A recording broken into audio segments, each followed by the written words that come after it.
voted on, whether it was voted on or not, according to our council rules, it wasn't approved by this presiding officer. And so we'll discuss that when we get there. Is there any discussion as it relates to the city council conducting the investigative hearing? And the scope is regarding the flow of funds received by the city of Flint from the federal government and the state of Michigan regarding the city's water crisis. Any discussion from any council members on that?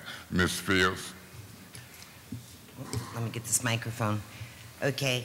I believe it is within that scope, but I definitely today want to ask questions that relate to this letter that we were sent, well, it was sent to the city of Flint, William Kim, by Assistant AG Richard Cole, because there are 3 issues that are all relevant to the flow of money, because basically if we don't get these issues straightened out, there's not going to be any flow of money. But if my colleagues feel that it's more appropriate to vote on enlarging the scope of the hearing to allow us to discuss the items on this letter, then I would defer to somebody to make that motion. Ms. Fields, may I say this? This hearing might last 6, 7, 8 weeks. We don't know. I've been primarily the person scheduling witnesses, and I'll continue to, along with the president, our staff, and whoever. Each witness might have information in regards to a relevant topic, and so my position is this: I don't want to get calls from attorneys. In this case, I got a call from Mr. Barry Wolf, who's seated in the audience with AECOM, and I told him I didn't even know that was on there. So I think some of us know exactly what we're talking about. And so we have council rules, we're gonna follow them, and whatever subjects come up relevant to any particular witness, we'll deal with that. As far as the scope, that's what we're dealing with contracts on. The scope changed from 2 feet on each side of the curb box to 5 feet.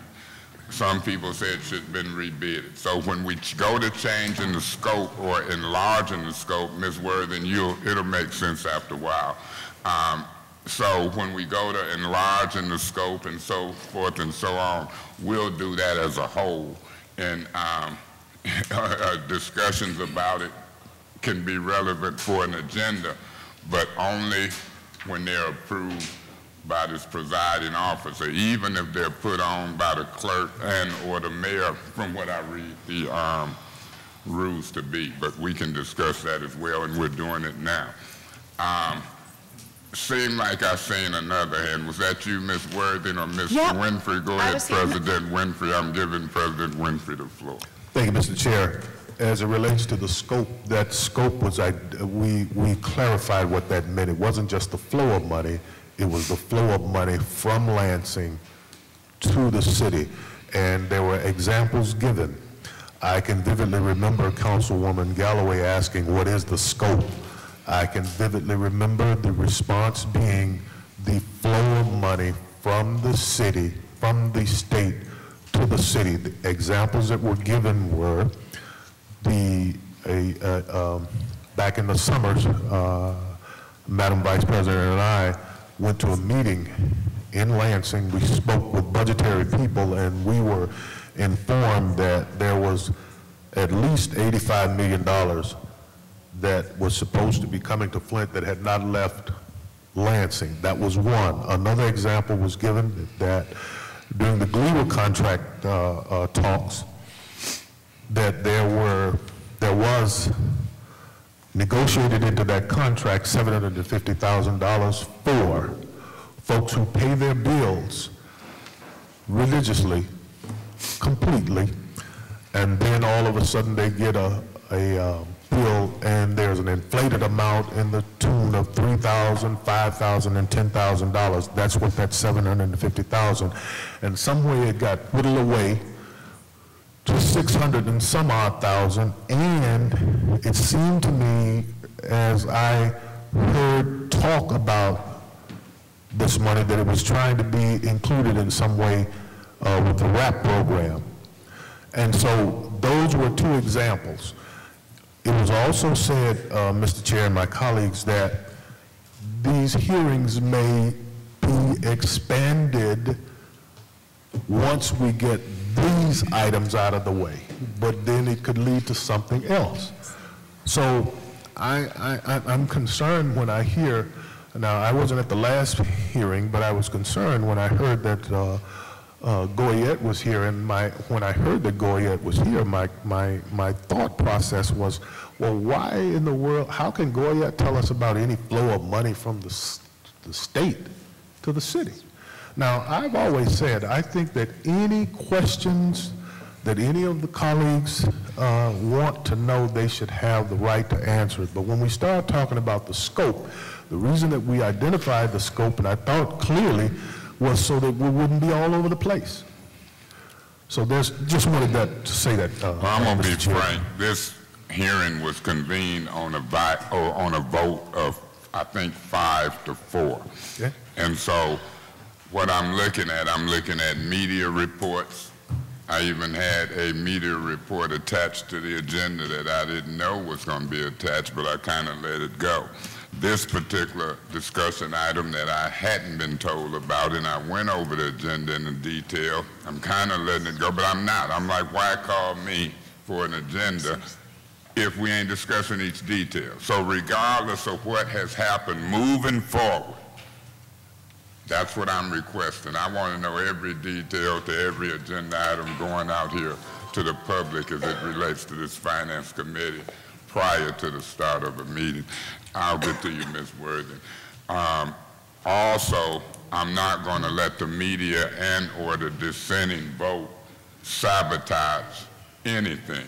Ms. Worthing, I'm going to hear you, and then I'll hear from the city attorney. I'm just going to keep my hand up until you're ready to call on me, if that's okay.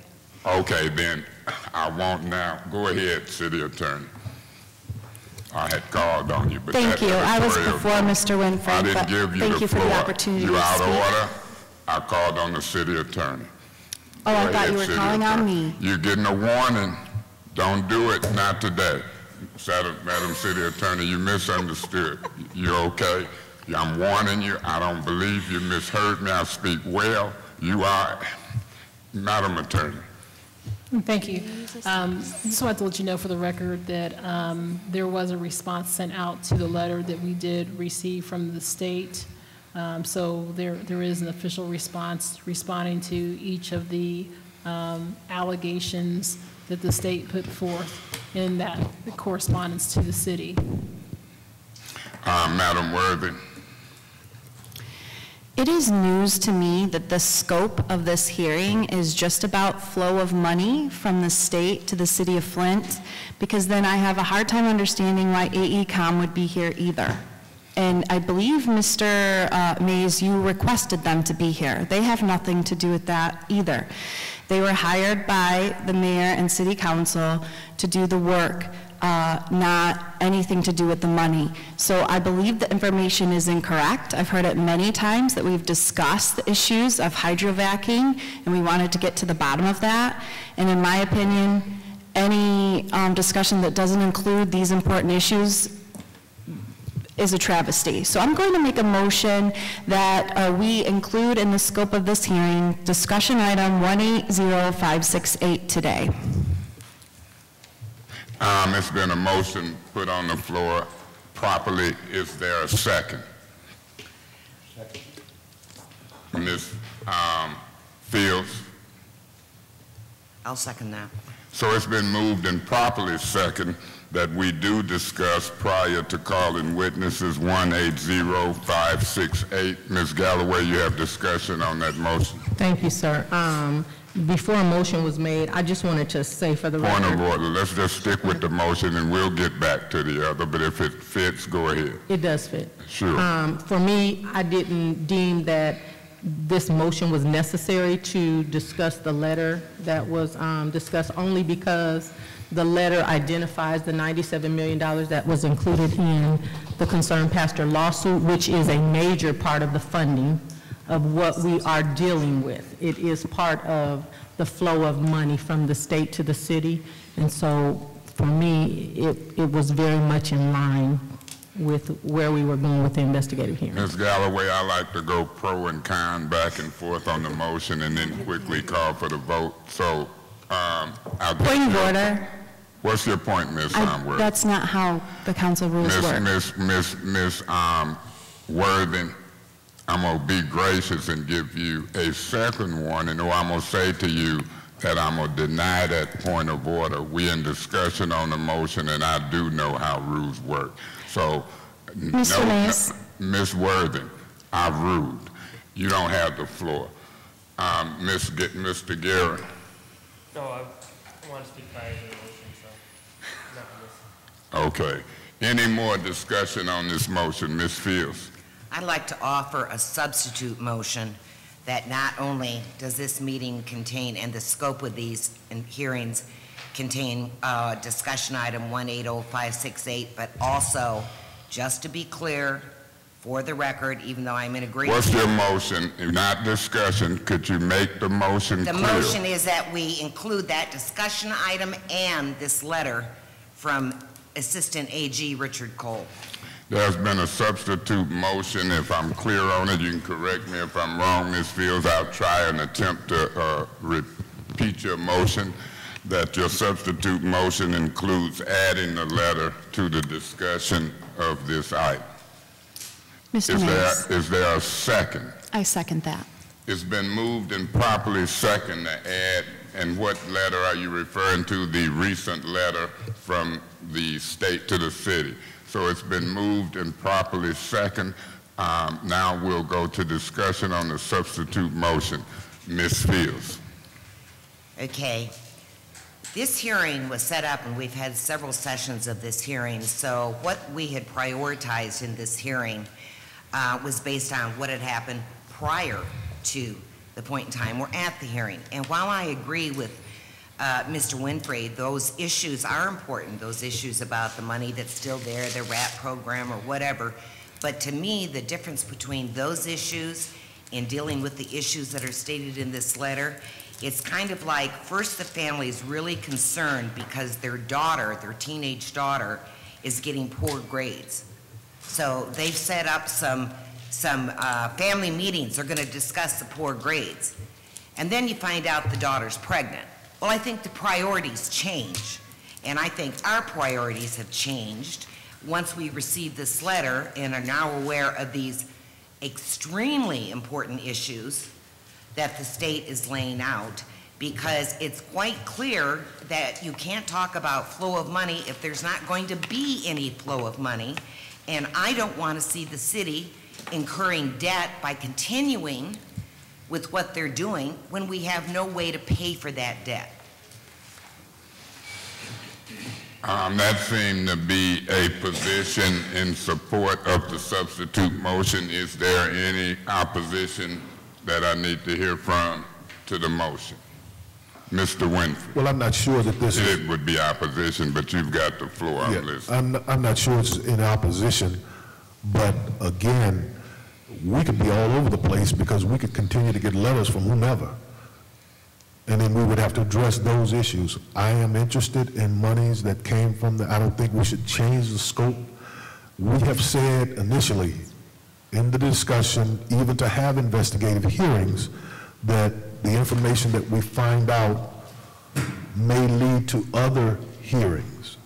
So now just to change, if we go according to my colleagues' logic, we could get a letter today or tomorrow, and then the scope could change again.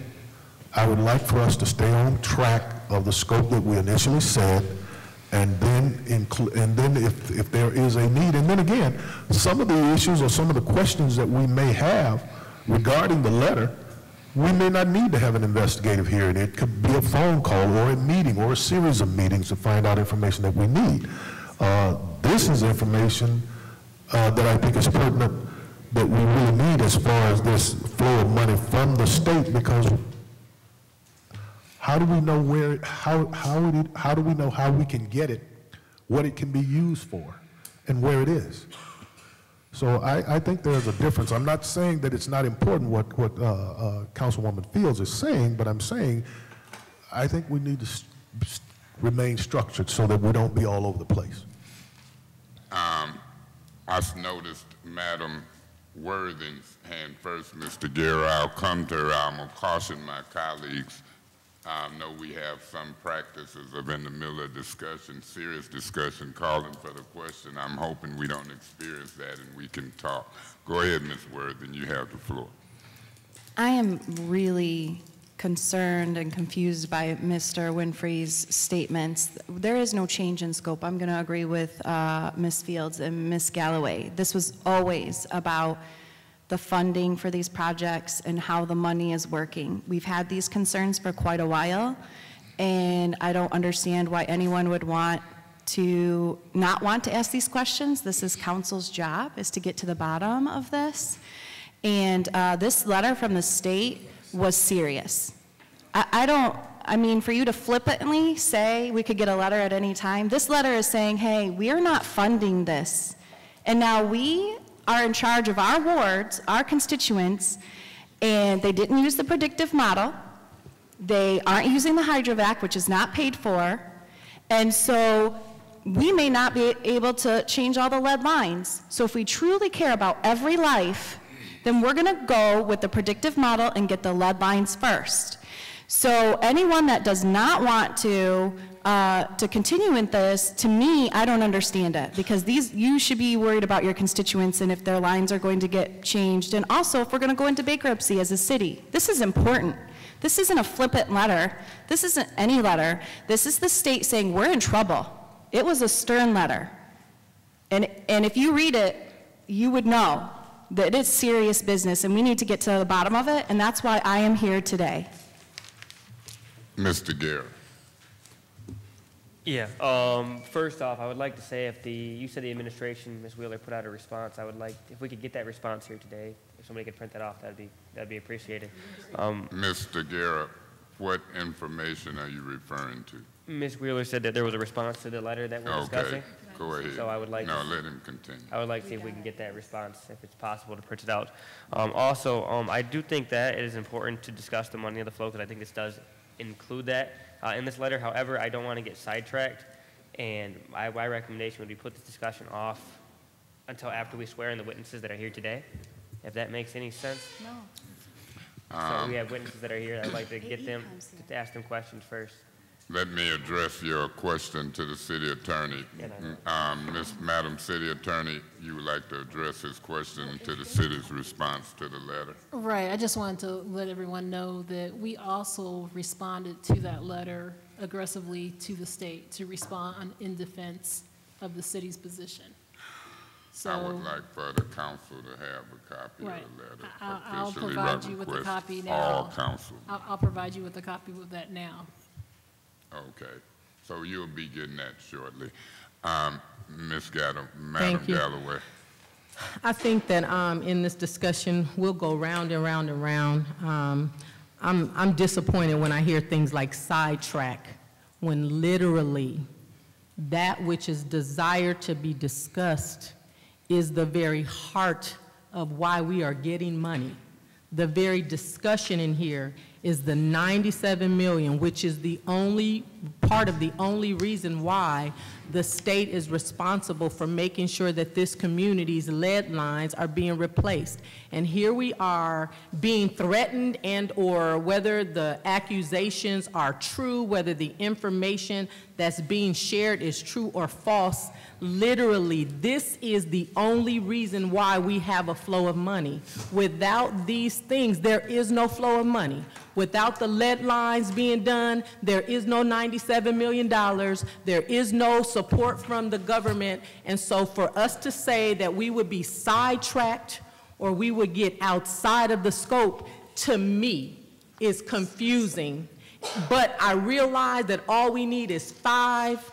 And so for those that don't think that this is relevant, especially because we have AECOM here, and I don't know about anybody else, but I thought that AECOM had part of their responsibility was providing invoices, making sure that what needed to be communicated to the state is communicated properly. If that's not, that would be something that I would learn here today. and I'm sure that we don't have maybe Ms. Epke is here. We'll but get to that, Madam. This is on the motion. Councilman Mays, I'd like for you to provide me the ability to express myself like you've expressed yourself after every speaker. I'm not outside the scope. I ain't said nothing on this motion. Ms. Galloway, stick to the business or I'm going to give you your first warning. Councilman Mays, feel free to give me my warning and I will appeal your ruling. It's done. You got a warning. I'm not going to I appeal your ruling. It's an appeal to Mr. Metcalf. Can you come forward? Because when I appealed it, the chair ignored it and they was removed. Be careful what precedents you set. There's a motion on the floor. Mr. Metcalf, you're not going to keep talking and disrupting this. I have an appeal. The chair must respond to my appeal. So when I respond to it and you didn't respond to mine the other day, you're going to get sued. So Mr. Councilman Mays, I was not chairing. But you were participating. So I'm going to honor your appeal on the ruling. But I'm setting a precedent because that's what was supposed to happen to me when that same officer removed me from my seat. It's an appeal to the ruling of the chair on the floor that I gave her her first warning. Is there support for the appeal? I support that. It's been moved and properly supported. Now, I'm going to state what her appeal is. I will continue to keep this on track and pointed, and nobody will out-talk and do, and I will guide this hearing in a dignified and respectful way. So I gave her a warning, and so she's appealing it. Any discussion on the appeal? Ms. Fields, you don't have the floor, Ms. Galloway. Ms. Fields? I believe that Ms. Galloway's comment about could she please have her time without you, number one, interrupting her, and the fact that you speak after every speaker, which is incorrect for a chair to do. It's against the rules. It's incorrect, Mr. Mays. As the chair, I'm sure you know that and realize that. You did not, as chair, get an opportunity to speak your opinion after every person has spoken and has the floor. Because that then gives you, 9 people, okay? If we all have 5 minutes and you get 45 minutes. It's not appropriate. Any further discussion on the appeal? Ms. Worthy.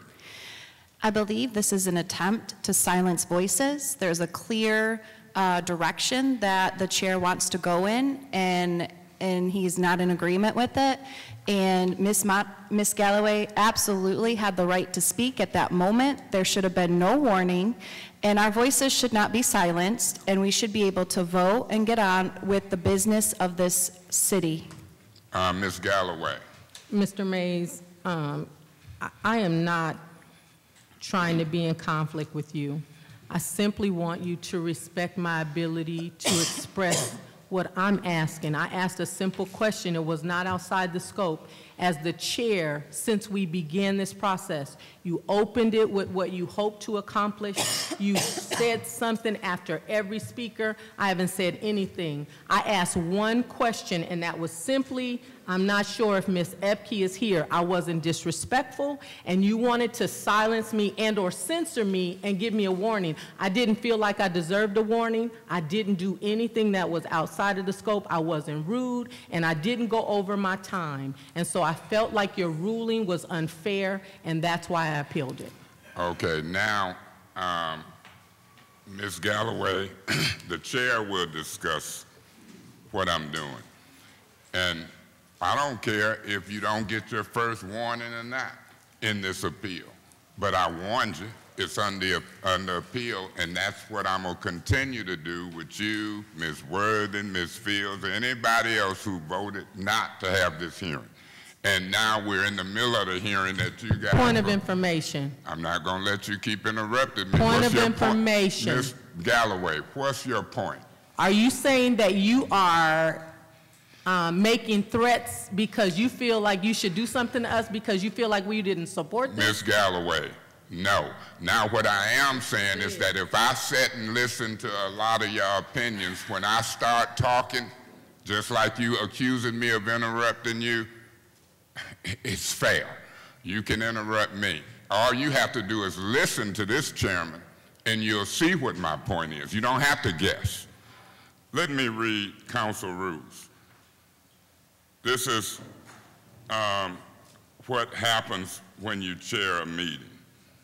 The chairperson who's chairing the meeting, and I'm going to give you the correct language of what happens. The president, this is Council Rule 1.2, and that's why I don't like y'all have to add all this discussion stuff, because I schedule witnesses. We can do this after they gone. These people's time is valuable. I want to get them in and out, not argue with y'all who didn't want to have the hearing, and now y'all want to control the hearing. Now, this is my discussion. Council Rule 1.2, the president or the chair, the presiding officer is required to decide all questions arising under these rules and general parliamentary practice subject to appeal, while on all questions of order and of interpretation of rules, this is the one you need to hear, and of priority of business. I'm going to repeat it. This is what the chair do. And of the priority of business, it is the duty of the chair to first decide the questions. It is the privilege of any member to appeal. So you and Ms. Fields and anybody, Ms. Worthen, who believe it is wrong, it's the duty of the chair to decide the priority of business. So when I interrupt y'all, when y'all kind of go out, I give you a little latitude, but I'm not going to let the priority of this business go away. You can call it interrupting. I'm calling it a duty. That's my duty. The rules has been voted on by this body, and my job is to deal with it. And you can interpret it any way you want. Ms. Worthen said something she didn't believe. Well, it's not true. The fact of the matter is, y'all are ahead of yourself. I might allow questions and scopes. You don't have to put it in the form of a motion. I'll give you latitude when you ask questions. You don't have to motion letters into the scope. That's crazy. You know, the letter ain't a part of the scope of the investigation. It might be an exhibit. It might only be an exhibit.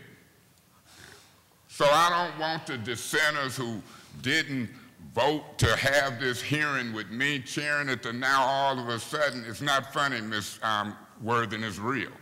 To all of a sudden we get in here and it's showtime. I could care less about a camera, a letter from the media, and all of that. What I'm here to do is keep my head down, stay focused, concentrate on $400 or more million flowing from the state to the city, how much then came, how much is left to come, and how smooth the procedure is going in an open, transparent way for the citizens of the city of Flint and the betterment of the city as a whole. So listen to me. I'm asking my colleagues, I hope it's the same 5 who voted to proceed with this hearing and the 4. I heard you, Ms. Galloway, say y'all only need 5. I hope that they vote that we can move forward. I can do my duty and prioritize the business, and I can give folks warning, and Mr. Metcalf, stay on guard. I don't want to remove nobody. I don't want to argue with nobody, but I'm going to warn you, and I'm going to say respect the chair, and I'm going to keep the priorities and this thing moving. I'm going to call for the vote in just a second, and then I'm going to call these witnesses. I'm not going to sit up here and go through this all day with y'all. I urge you, Mr. Davis, hopefully you too, Mr. Guerra, hopefully you too, Ms. Winfrey Carter, and Mr. President, along with myself, to stop this nonsense and make us proceed like we're supposed to. Now, under the rules of discussion, you get 5 minutes twice, not 5 minutes equal to 10. 5 minutes, but 2 different discussions. I think I recognize Ms. Fields or Ms. Galloway. Whichever one of y'all start talking first got the flow. I would like to point out, since this is an appeal to your ruling of giving Ms. Galloway a warning, I would like to say that a warning is only given when rules are consistently being broken and someone becomes disorderly. She did neither. She did not break a rule, nor did she become disorderly. You, as the chair, are abusing your role and authority as a chair to intimidate, most specifically, the women on this council. And I would remind you, Mr. Mays, yesterday's election showed us this is the year of the women, okay? You cannot use a threat of removing someone just because you don't like what they have to say. Amen. That's intimidation, bullying, and it's discriminatory. Ms. Fields, that's a personal attack. I'm giving you your first warning. You will not make personal attacks in this council. I'm not what you say. I'm not going to allow you to make public personal attacks about me. That's your first warning. Ms. Galloway, proceed. Thank you. I just want to say for the record, we've been in this meeting for about 35 minutes, and I want the record to reflect that twice on record you have stated that because you feel like, and I want the record to be checked because I did support this meeting happening in the finance for you to chair it. But you have said twice in the last 30 minutes that because you feel like 4 of us did not vote to support this, you will continue to stop us from saying what we are saying. That is a threat, and not only is it a threat, but you are carrying it out by your behavior towards me in this meeting. But I do want, Janelle, the record to reflect that Councilwoman Galloway did support these hearings being done in the finance under Chairman Mays. And so I won't be treated this way or threatened because I don't agree or vote with you. I have my own thoughts. I have a right to vote the way that I want to vote, and you should not be threatening me. Again, you stated that very reason for your treatment of us twice on the record in the last 35 minutes. And I am done, and I call for the question. There's been a call for the question before I spoke twice. So is there a second for the call for the question? I second that. Okay, roll call on the call for the question, Madam Clerk.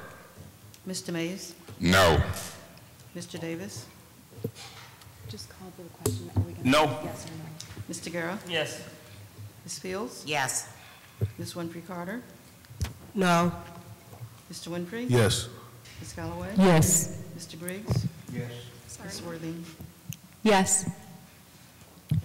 The vote is 6 yes, 3 no. A call for the question is 1 if there are 6 or more votes. Now, Madam Clerk, I'm going to call for roll call on the substitute motion. First, I'm going to restate the substitute motion. Point of information. What is your point, Ms. That Galloway? we're voting on the appeal of the chair. Oh, you're correct. The vote then is on the appeal of the ruling of the chair. A yes vote, in my opinion, would be that the appeal wins and she don't have a first warning. I might be wrong on that. Let me reverse that. That would be right. And then a no vote would be she would have her first warning. I'm making it simple. She appealed. Yes, you support the appeal.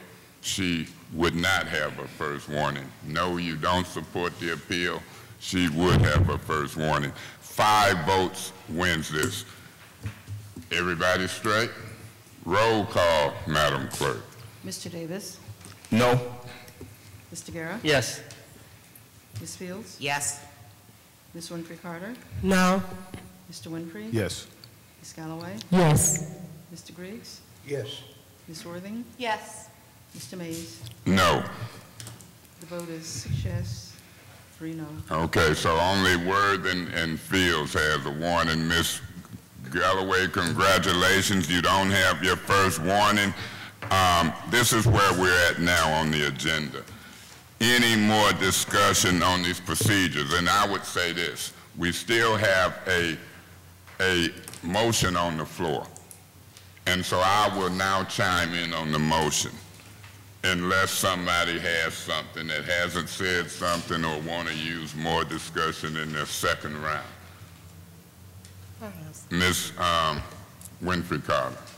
You know what, guys? I think we need to stick to the purpose of this meeting so that we can let those who have come to us to speak, let them come speak, and then let's deal with the discussion item and this letter at a later date. Let's just stick to the purpose of this meeting.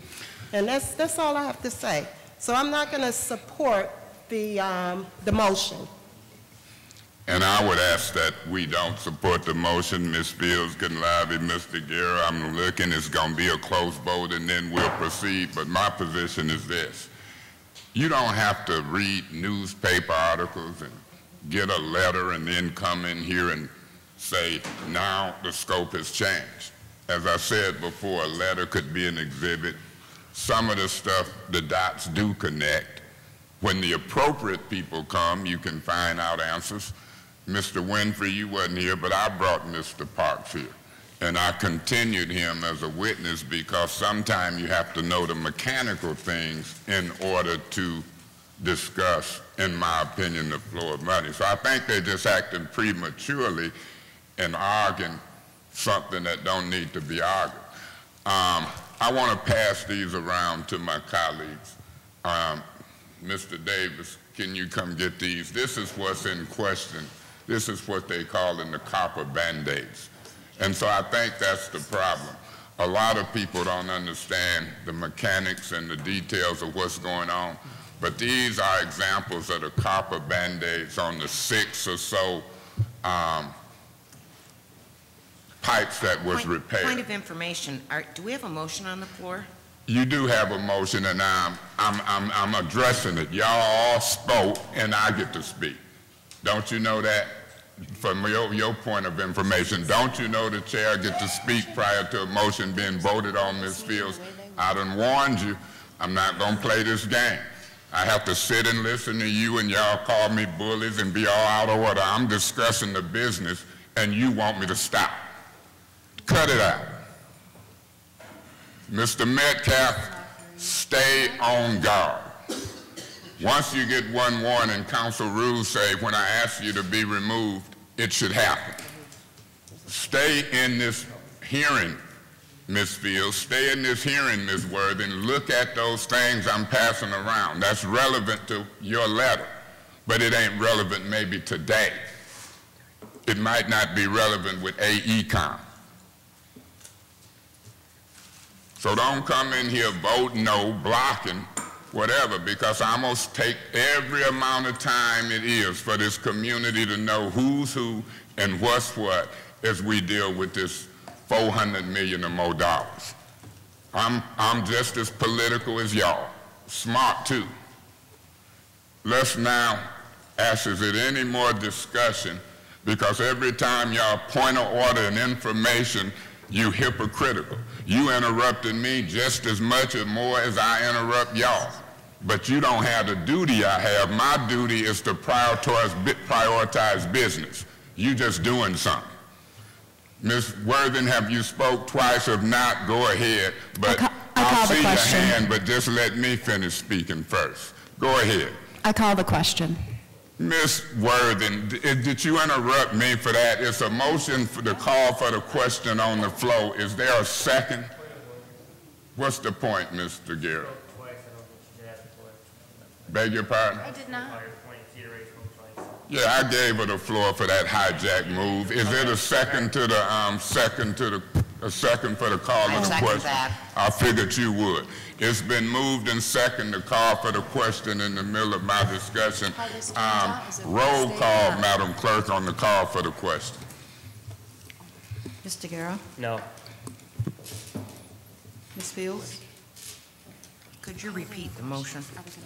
Ms. Fields, this is a simple motion. Call for the question. Oh, it's a call for the question. Yes or no? Yes. Ms. Winfrey Carter? No. Mr. Winfrey? No. Ms. Galloway? No. Mr. Griggs? Yes. Ms. Worthing? Yes. Mr. Mays? No. And Mr. Davis? No. Vote is 3 yes, 6 no. Point So, of order. Point of order. What's your point, Ms. Councilman Galloway? Mays, are we being timed for our discussion on, because normally when a motion is made, there's timing. And I just want to know. Ms. Galloway, yeah, I'm watching the clock. I'm watching who speak twice. In other words, I'm chairing a good meeting. And a lot of this is a waste of time. And it's going to become obvious who's who in a minute. So the answer is yes. But you don't have to ask no point of order to know if I know who's speaking more than 5 minutes, including myself. This was my first speak. And your person to your left interrupted that.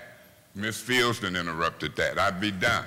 But y'all howling and voting on am I interrupting y'all? I have a duty to prioritize this business. Now, I'm gonna vote no on attaching all these things to the scope. It ain't necessary. Let this hearing proceed. Ms. Fields didn't vote for it, and if I'm wrong on your vote and it was 6-3, Ms. Galloway, maybe it's because of the company we hang and with and keep, but I could be wrong. My position is this: I don't like nonsense. Madam Clerk, roll call. This is a motion to change the scope and add stuff in at this meeting today. Roll call, Madam Clerk. Ms. Fields? Yes. Ms. Winfrey Carter? No. Mr. Winfrey? No. Ms. Galloway? Yes. Mr. Griggs? Yes. Ms. Worthing? Yes. Mr. Mays? No. Mr. Davis? No. Mr. Guerra? Yes. So that, If I could announce it.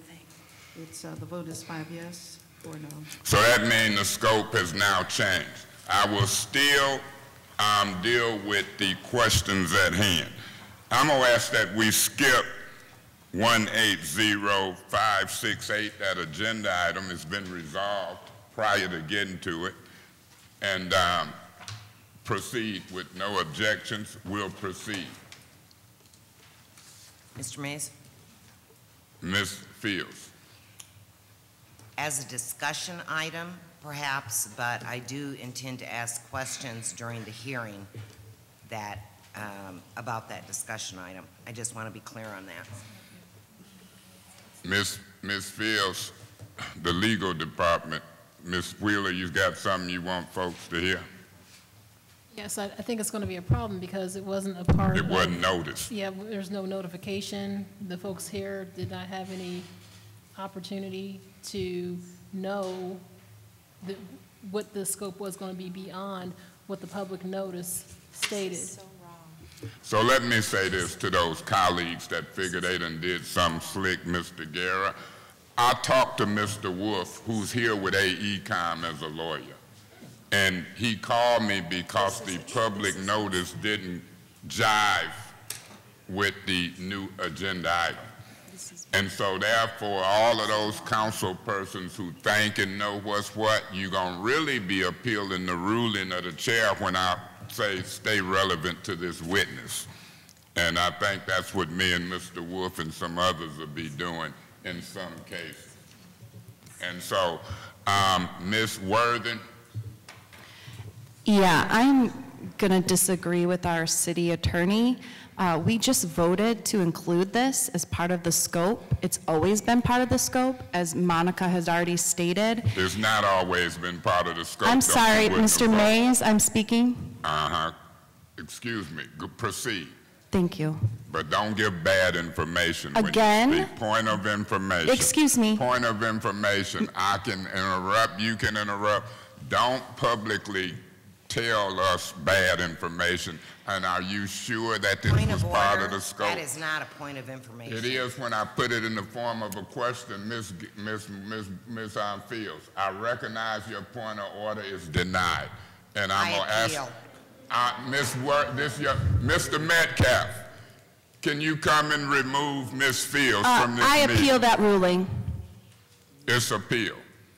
Mr. Metcalf, come stand by Ms. I appeal Fields. your ruling. It's an appeal. Is there a second? Thank you. I know y'all gonna try to say, but she ain't gonna howl out in these hearings. This is the appeal. Ms. Fields had her first warning by this chair. We know these personalities. This gonna go on and on and on, and we ain't gonna get nowhere. I'm asking that she be removed now. Ms. Worthing has appealed it, and so here we go. You can't just holler out. It ain't gonna happen, ain't nobody gonna dictate, in her words, the process, bully the process. This ain't show and tell, this is real. Ms. Worthing, argue your case. First of all, this is a mockery. Again, it is an attempt to silence voices. I'm disappointed in our city attorney's statement that we do not have the right to ask these questions. I believe that is absolutely incorrect.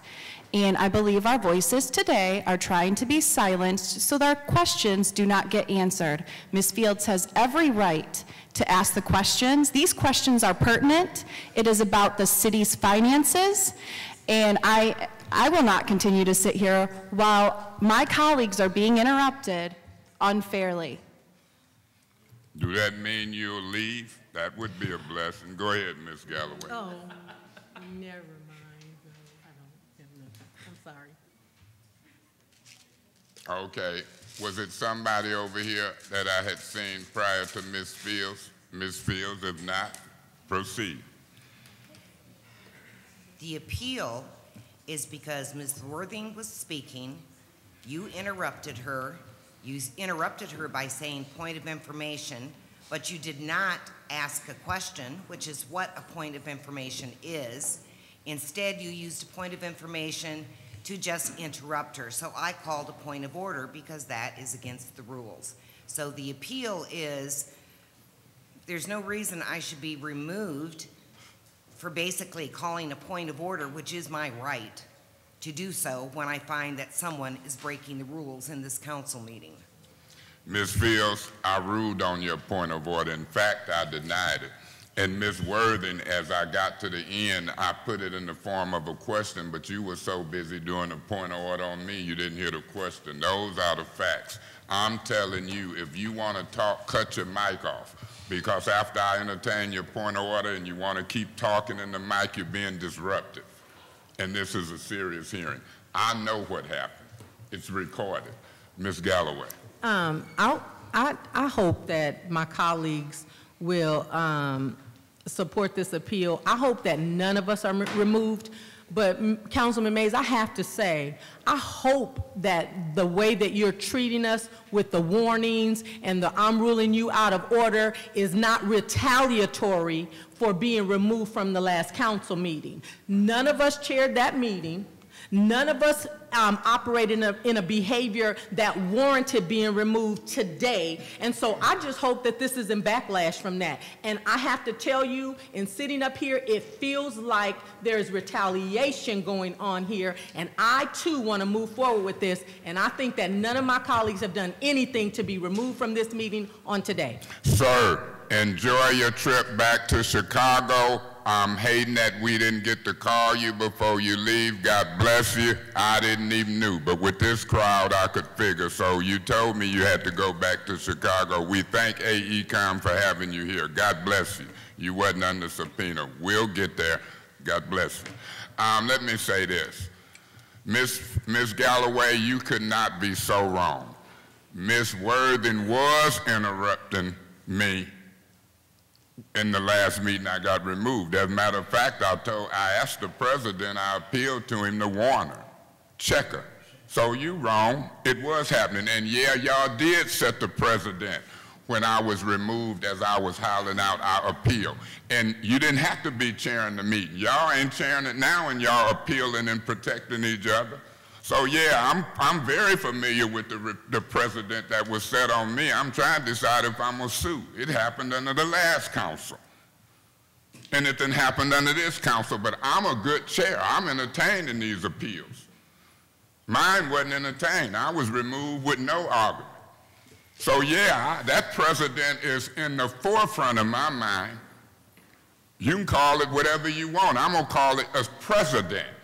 Worthing didn't appeal my removal, you didn't, Kate Fields didn't. So yeah, that precedent was set. I guarantee you I was saying I appeal the ruling of the chair. I'm loving the demonstration that's going on here because it's not just for me, it's for the citizens of the city of Flint. It's politics. Mr. Winfrey. Yes, sir.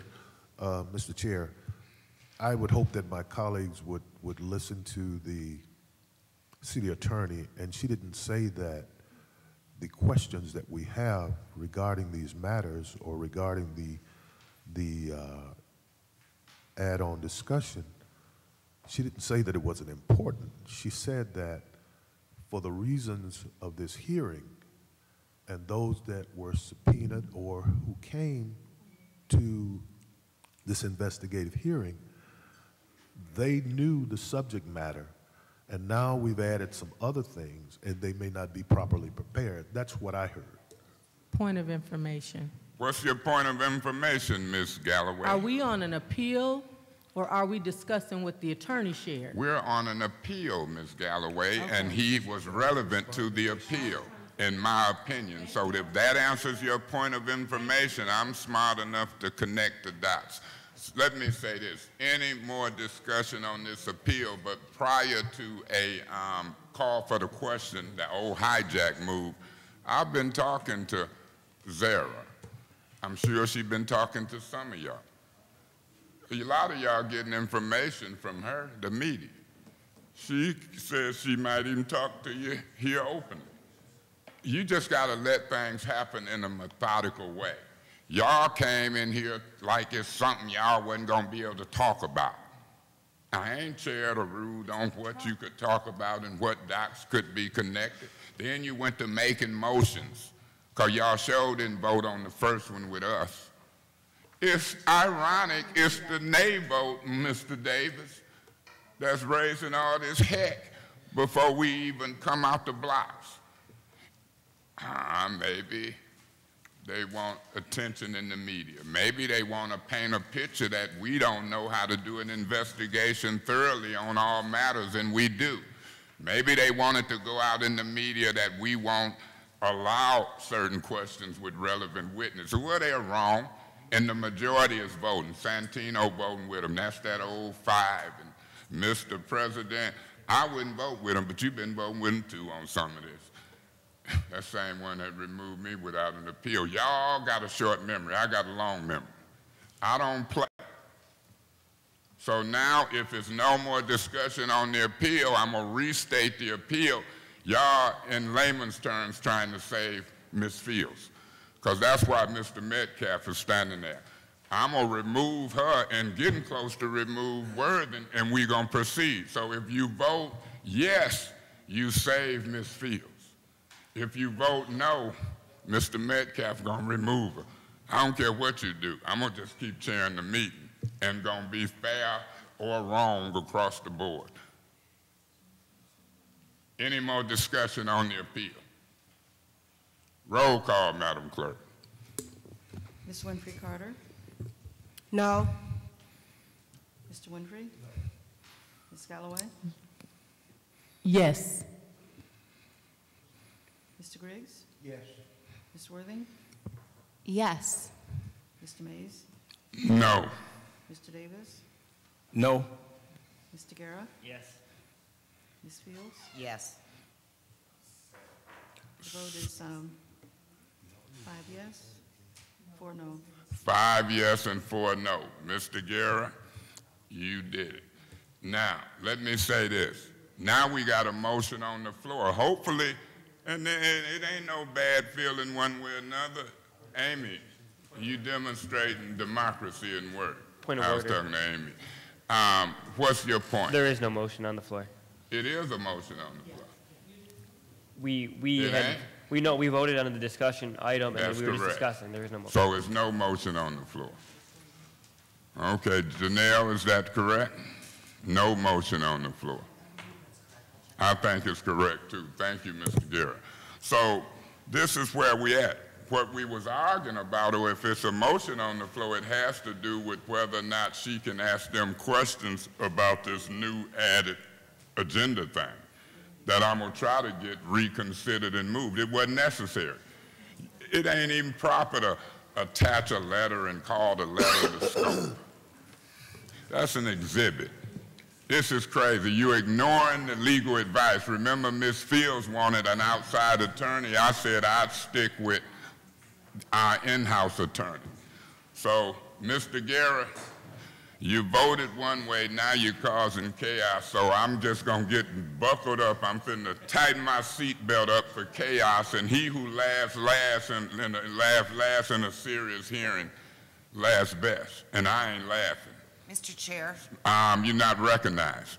So now what I'm fixing to do is this.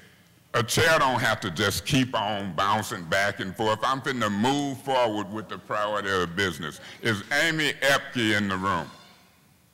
Amy Epke, the Michigan Department of Environmental Quality. I'll come back and recognize you later, Ms. Fields. Amy Epke. If Amy Epke ain't here, and she should have been here at 5, I'd like to entertain a motion to send the legal counsel to Judge Yule's court to enforce the subpoena.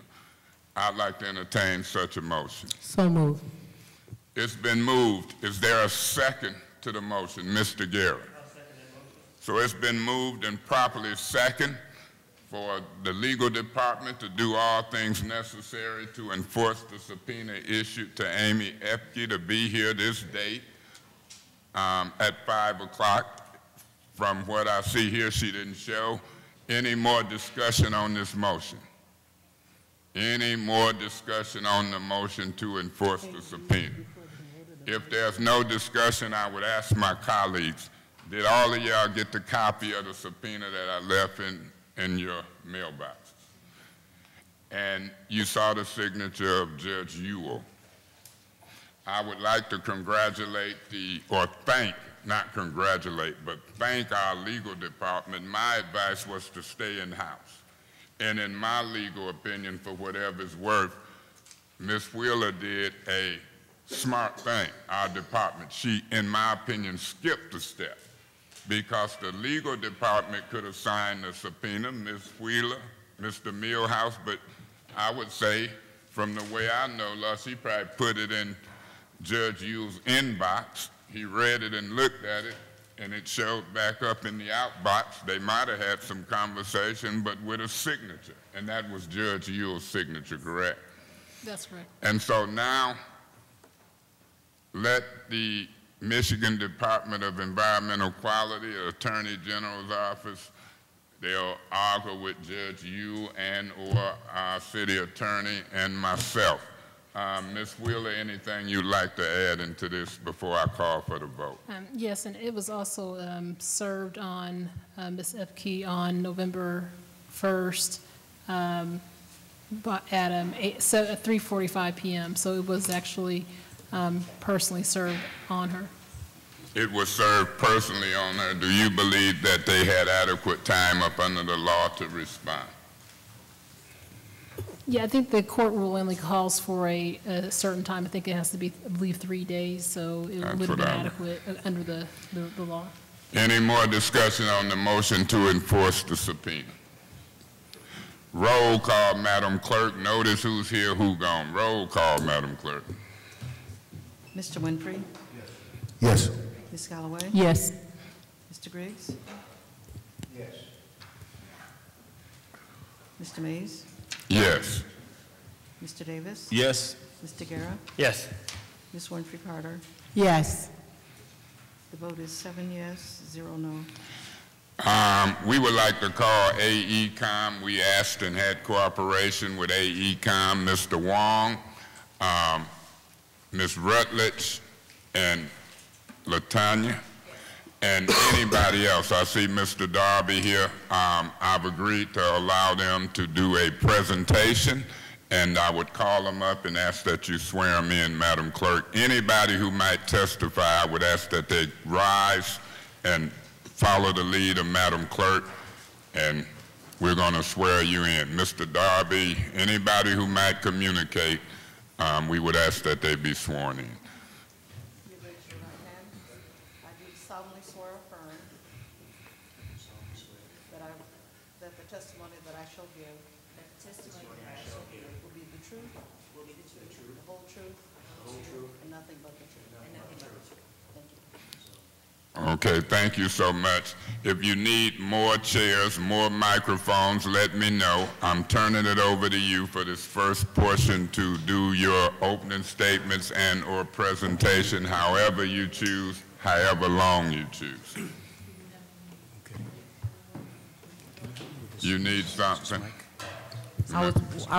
Mr. Chair, I was wondering if there was something for us to have that goes along with the Well, we'll see. presentation. Let them proceed, and we'll see what we need or what. And you can interrupt. Mr. Wong, AECOM, I'm kind of liberal. I don't mind if colleagues interrupt, and they mind if I interrupt. I don't mind. So, colleagues, if it's something you hear and you need to, we'll work through it, Mr. Wong. Proceed. Okay.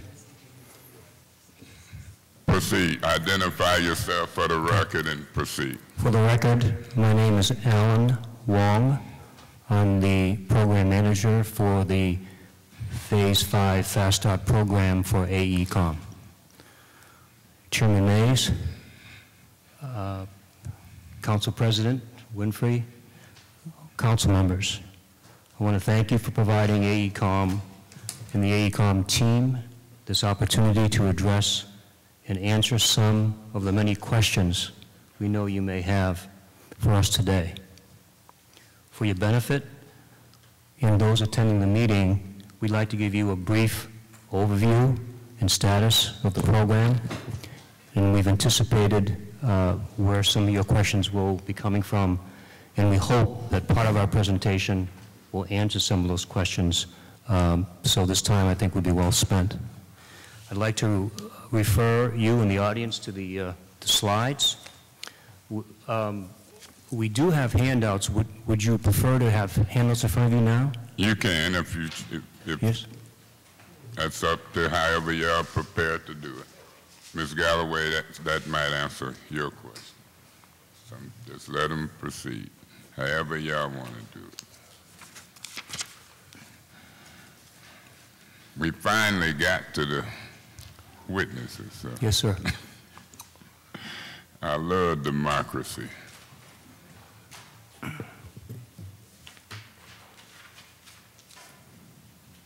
Sister Moana, how you doing?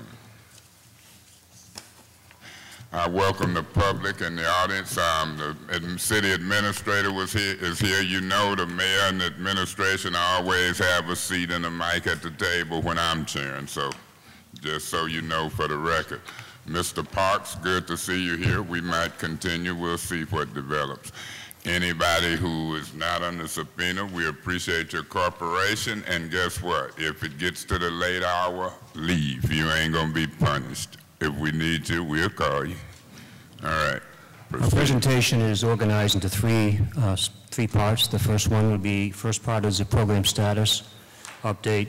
The second part will be the methodology, which may go to answer some of the questions that have been discussed or alluded to so far. And then the third part will be the role that AECOM's playing in the review and processing of the contractor invoices and the support of the reimbursement activities of the city. Next slide, please. So as far as the update for the program, this data is available every Monday on the city's website. This data is current as of November 1st. The first row identifies the work that was done prior to AECOM's coming on board as program manager. The second row, Phase 5, is the data for the service lines replaced and explored during 2018, and of course the last row is the total. As you can see, the progress of the program is reached almost 17,000 explorations, which is over 90% of the requirement of the administrative order. Next slide, please, is a graph which we also show on the city's website every Monday. These show the same numbers, just in a different form. Next slide, please. So in addition to the service line exploration and replacement program, another major component of AECOM's contract was to assist with securing additional funding. And to do that, we prepared a project plan, as I'm sure the council knows. That plan has been submitted and approved by MDEQ as well as EPA. And the approval will qualify, or has qualified the City of Flint for $80 million of additional funding. The last communication we've had with the state of Michigan is that they expect those funds to be releasable by the middle of December to the city. I haven't seen that in writing, but that was verbally conveyed to us. Next slide, please. Another part of this our program is, I would say, a little bit under the radar, but I wanted to take the opportunity in this hearing to advise and let the city know and the residents of the city that for every dollar that's been spent on Phase 5 of this program, for every $5, every $1 of that 5 has been spent on local hiring of inspectors and community engagement workers. You can see over $1 million through the end of September has been allocated and billed to the project for these local workforce. Many men, women, many young, many without a lot of training have gone through our training program, and they've been an active participant in the service line program. You can see the average number of these personnel is 31 a month, starting in May. So we're very proud of that accomplishment, and this is one of the promises we made in our proposal, that we would have a major significant workforce development program. Next slide, please. The final slide to summarize our activities is again to summarize, and we've talked about the first 4 items. The fifth one is that we've been reviewing contractor invoices on a weekly basis and processing them, and I'll give you more detail in the last part of this presentation. We've also developed a master program schedule which the city can use to manage this work as the program management activities wind down. We've developed a program management plan, standard operating procedures, community engagement stakeholder program, and we've had the opportunity to provide support to the city for responding to requests for information. In some weeks, 3 or 4 or 5 a day come in from either NRDC, MDEQ, the auditing department, budget analysis of the state, and other stakeholder organizations. So let me move to the next phase of our discussion. I want to just provide an overview of the methodology for the service line replacement program. And again, I hope some of these slides will go to answer some of these questions that have been expressed to us directly by the city and questions from the citizens and the media. The service line replacement program started late December, our planning activities. We started the hydrovac in planning and advertised that in February 1st. The city awarded the hydrovac contract March 26th. The service line replacement ads were placed on April 10th, and the service line replacement contracts, 5 of them were awarded on May 23rd. This next slide is quite imposing, and I apologize to the audience because I'm sure you can't read all the detail, but the purpose of this slide, I think, is very important to answer the question of how were the addresses selected and distributed for the work in this program, what was the methodology, and to clarify what I've read in the media, that there's been no prioritization. I think this slide goes a long way to clarify that perception. What you're looking at here in blue. Mr. Wong. So is it your testimony here that the media said something, or whether or not they did or didn't, your swearing and testifying an oath that there was a prioritization methodology. That's what we're looking at, correct? Proceed. The blue boxes, the boxes that are shaded in blue are the various data sources that AECOM had to evaluate before we can determine where the work would be done and in what priority. The blue boxes are what we would call the universe of all the information that was available when we came on board. The universe of that data totaled 56,000 addresses. The 56,000 addresses had to be entered into a new master data set, database, but before entering, we had to reconcile the differences in the various sources of information. For example, one source of information, like the city's water cards, would say that 1101 Harrison had copper on the public side and lead on the private side.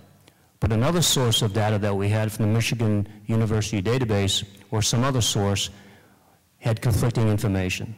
So before we could use this information, we had to reconcile that. And that was months of work going through all this data. Once that data was reconciled, it was entered into this master data set. Now, if you move to the right, that green box, master data set, the next step was we committed to identify and explore 6,000 addresses in Phase 5. That was in our contract, that's the administrative order.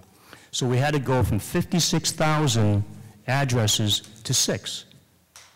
So what would be the methodology? What would be the rationale for selecting those 6? Well, there was 6,000? 6,000, correct.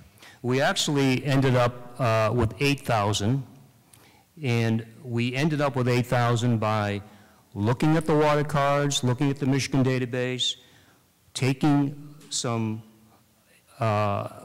area analysis provided by the University of Michigan in their predictive model. They produced heat maps that were available in January of 2018, and they showed areas of concentration of lead that were found in Phase 4. All that information was considered and then used to filter down the 56,000 addresses to around 8,000. The reason why we came up with 8,000 is we knew that some of those addresses might, for some reason, get declinations, and the residents wouldn't want their property disturbed. So we had 8,000 prioritized addresses, and we issued 6,000 to the 5 contractors, 6 in 10 zones. So we had 10 zones, 600 addresses, that's up to 6,000 addresses. And that's for Phase 5. That's for Phase 5. So the next slide that I want to show you is the results of that process. And as you can see on this map, in bold red are 9 wards. I'm sure you're very familiar with the wards. In addition to that, we show where each of the contractors were assigned in those wards across the city. Now, the challenges we had with allocating those 8,000 addresses were listed here in this slide. First of all, we had to go citywide. The work to date, when we came on board, was focused on the center of the city. And if you look at this map, you can see the light areas are more in the center of the city, and the colored areas are where the work was programmed for Phase 5. So we wanted to focus on the areas that were untouched in Phase 5. Can you repeat that again, starting from when you said something about the red areas moving forward? Yes. This map, as you're looking at it, you can see some of the uncolored areas. And those are the areas that show where work was done in Phases 1 through 4. Okay. And then we came on board, and our mission was to identify additional areas in the city that had not been done, where addresses had a higher likelihood of having lead or galvanized based on the water cards, based on the Michigan database, based on the predictive model. We took all those issues into account. But the challenge is we had to have sufficient resources in the city to actually do this work across the city in the time frame we had, which is why 5 contractors were eventually selected. Each of those contractors would have 4, 5, 6 crews. I think Mr. Parks is here from Goyette. How many crews have you had out there? 4. Okay. So you can say 5 times 4, 5 times 5, 25 crews dispersed all over the city. Now, why were they dispersed all over the city? Because in discussions we had with the city administration, we knew it was important that we could leave no ward behind in Phase 5. We had to have activities going on in every ward. Even though one ward might not have as many lead or galvanized lines, we knew they had some. So we had to disperse these contractors across the entire city. But then the other challenge is we only had so much budget. And when we selected the 5 contractors, there was a range in their bids. So we didn't have one contractor with the lowest bid that we could do all 10 zones. We ended up having to have 5 contractors with progressively higher bids, and we spread them across the city. And we also took into account where their base of operations were in Flint. So for Waldorf, if their base of operations was in a certain location, we assigned them that zone. Each contractor was invited to volunteer, so to speak, to do so many zones. But they did it knowing what resources they had. So some of these contractors only asked to do 1 zone. Other contractors asked to do 10 zones, some 2 or 3. And would it be fair to say they asked by bid? This was an ask by bid or a verbal? It was submitted in their bid documents, but they weren't given an opportunity to get those numbers of zones until anybody lower in their bid was given their zones. So we try to be fair in terms of the bids from the contractors. Yeah, I just want to clarify the word ask versus bid. Bid. These were bid. These are in the bid documents. And this is part of the bid evaluation. I understand. Proceed. Right. Okay. Now, I'm going to address the model, the U of N model, because I know there's a lot of interest in it. I know that one of the media that has been covering the model and publishing articles about the models here. And Mr. Wong, you came here today with all intents of talking about that in your presentation. And the reason is because... And I just wanted to say to my colleagues, that's why I say proceed. Sometimes we waste time on stuff we don't have to. Proceed. Yes, yes. So let's look at this first map. And again, bear with me. You can see the red dots. Okay, that's easy to see. The red dots, and the way these dots were developed and plotted on the map, the process was that we had the University of Michigan model results were offered to the city and AECOM in mid-May of 2018. And we had already been Mr. Wong, I must remind you, you're under oath, so your testimony is that they were offered to the city in May of 2018. Are you sure not before? We received, I want to remind you, you're talking to me under oath, and you might want to pick and choose your words. Thank you. Thank you for that advice. We received the model results from the University of Michigan in mid-May. I don't have the exact date. AECOM received. AECOM did. AECOM did. That's your testimony. That's my testimony. Thank you. Right. So with those results, we were able to plot them on a map. And we had 7,000 we had much more data from the University of Michigan. But by that time, we had information from Phase 5 for over 7,000 addresses. So we compared the addresses that we had information on, that we had explored, and we knew what was in the ground, and compared that with the model output. And what you're seeing is a plot of the model output, and the color coding is what I'm trying to explain next. The dots that I have on my paper are gray. I think they might, it's probably very hard to see on the screen, but I think each of the council members has what I'm looking at. I see green and So, red so dots. the green dots were predicted to be lead addresses by the model. The green or the red? The green. They were Okay. predicted to be lead. They were predicted to be lead, but copper was found when we explored those addresses. Does each green indicate one address? Yes. These are geocoded to the, to the parcel ID in the address. The red dots, the model predicted would be copper, and we found lead. So the point of this slide is not to suggest that the model has, all models have a utility, but the accuracy of predictive models is variable, and it's very unusual to have the prediction to be 100% accurate. So, Mr. Wong, maybe somebody had the wrong chart.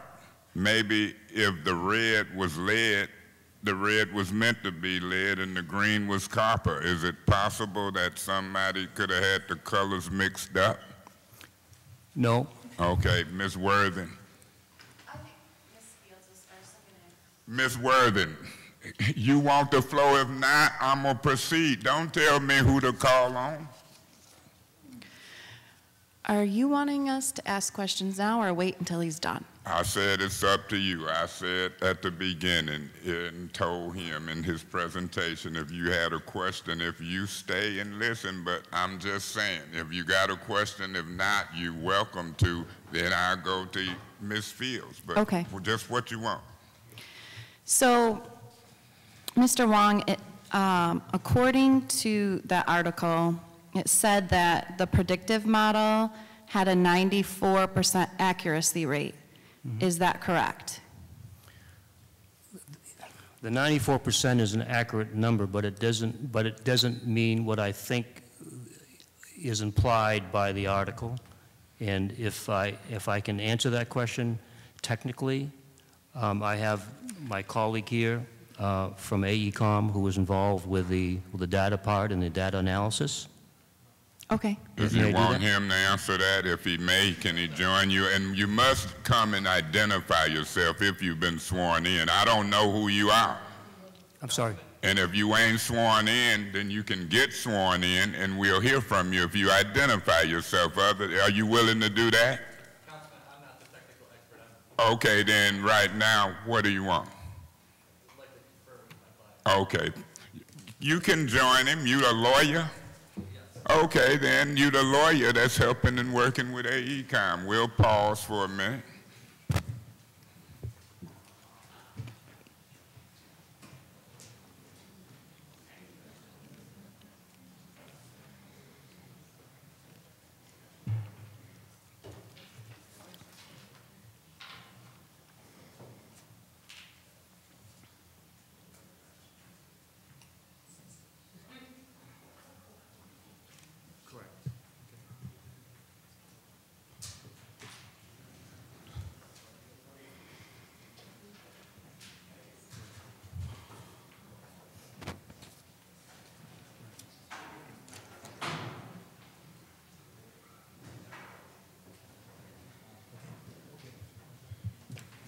Ms. Worthen, proceed. Mr.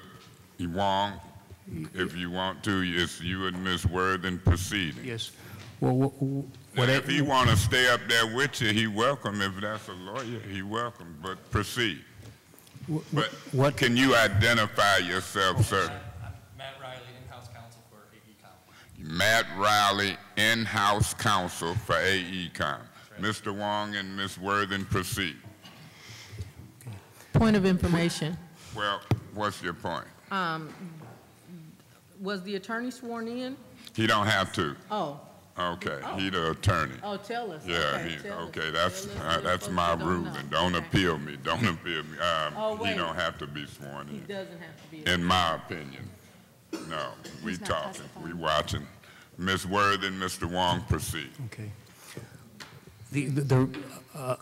The reason why we presented this map, and I have another one after that, Councilwoman, is to explain the methodology for what, our methodology for Phase 5. So I mentioned in previous slides, we considered the information that was provided to us by the model, and that was part of our consideration in terms of identifying which addresses to issue to the contractors. But what we would be comfortable doing is, if there's a question about, in a discussion that you'd like to have about the University of Michigan model, we would prefer to have that discussion with the University of Michigan, Dr. Schwartz or Dr. Abernathy here, and we would have our modeling expert, who isn't here. The gentleman I was referring to is involved with all the data, but we think that would be a more productive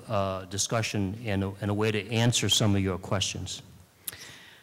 We approved your contract in November, and I believe it was $5 million. Correct me if I'm wrong. Wasn't it 5? December 28th is when we got the signed contract. December. For $5 million, correct. And you are telling us that you did not know about the predictive model until May? No, I didn't say that. That's what I heard. You can correct me if I'm wrong. Okay, to correct the record, I personally had contact with Dr. Abernathy and Dr. Schwartz in late December. We had our modeling experts on a conference call with them early January, and we learned, or we had read about the model before, but we had direct discussions with the two professors. And at the time, they were working on, I'll use the word, updating their model, and they were hoping to get data from Phase 4 that they could use to calibrate the model.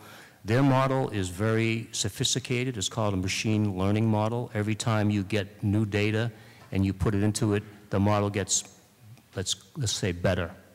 But they had not been able to do any work beyond December of 2017. We did not have any new data to provide to them until May or June of 2018.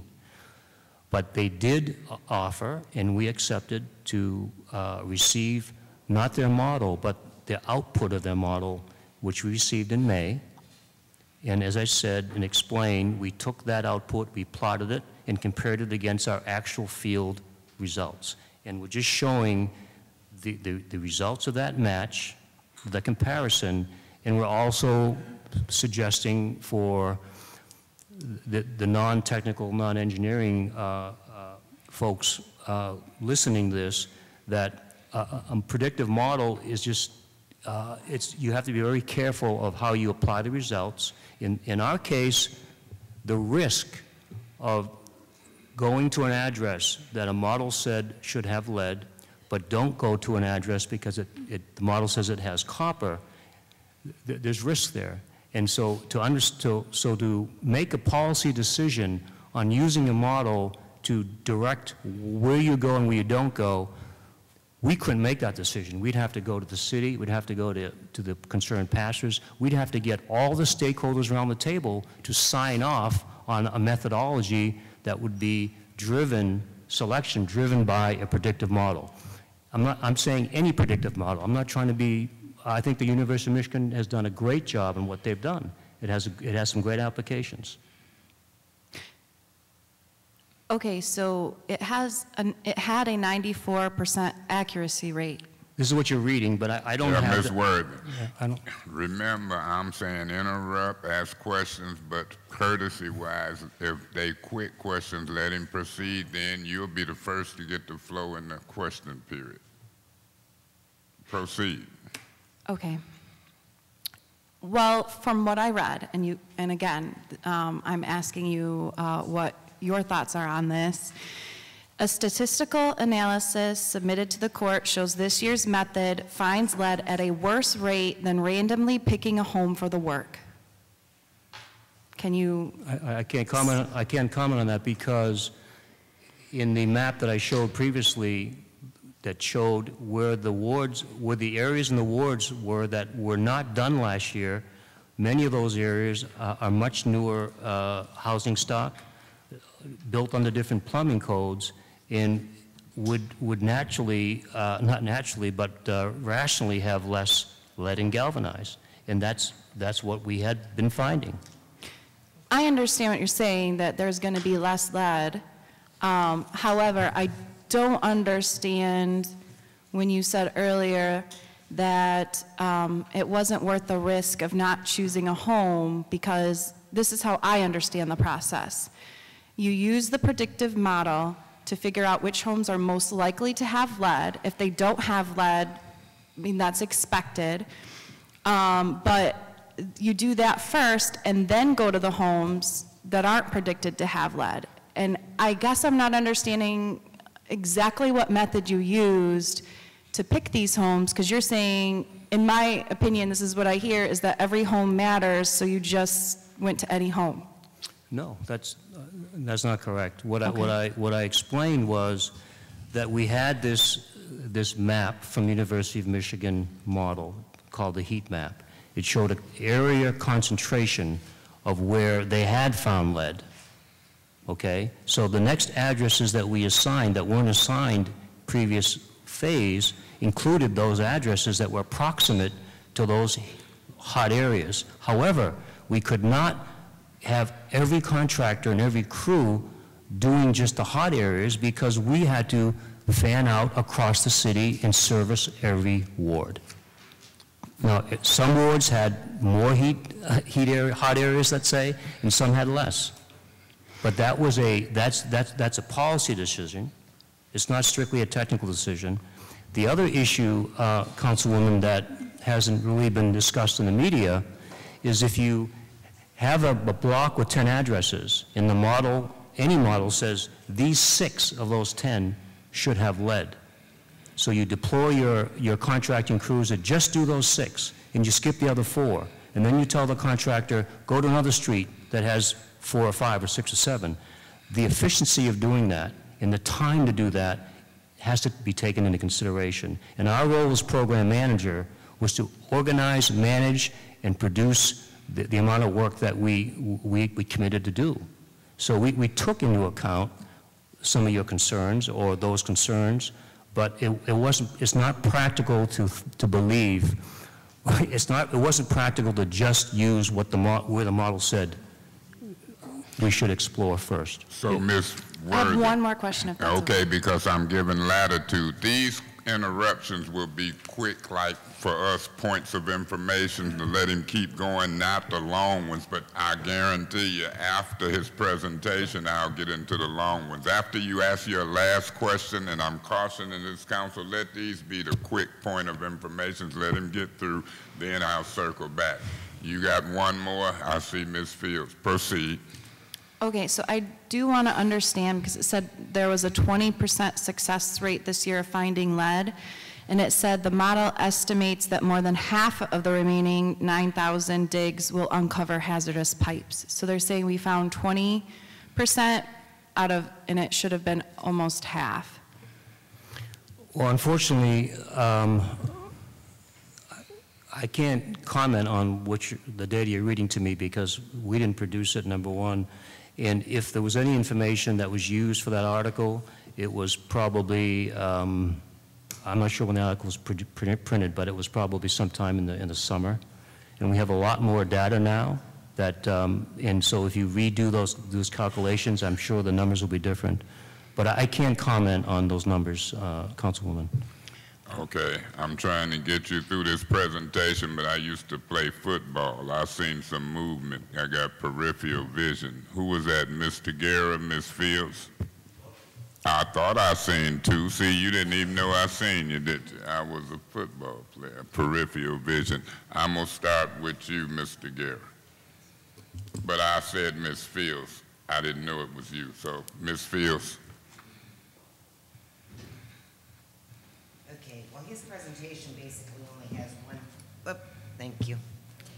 only has one page after regarding the invoice review and submission. So as long as we're on this predictive map.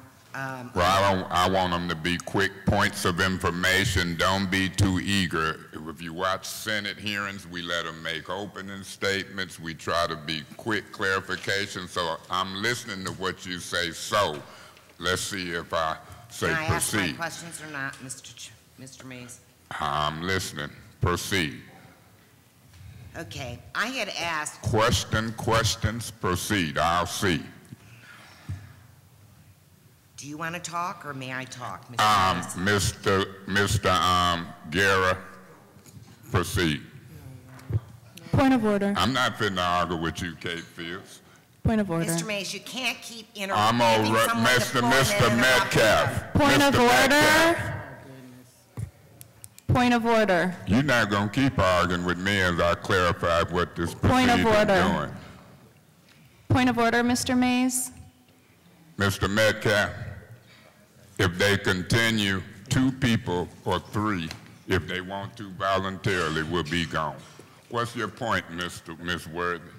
Ms. Fields had the floor, and you just gave it to Mr. Guerra for no reason. That's not. That's your opinion. I'm denying that to be a valid point. I appeal your ruling. Okay, fine.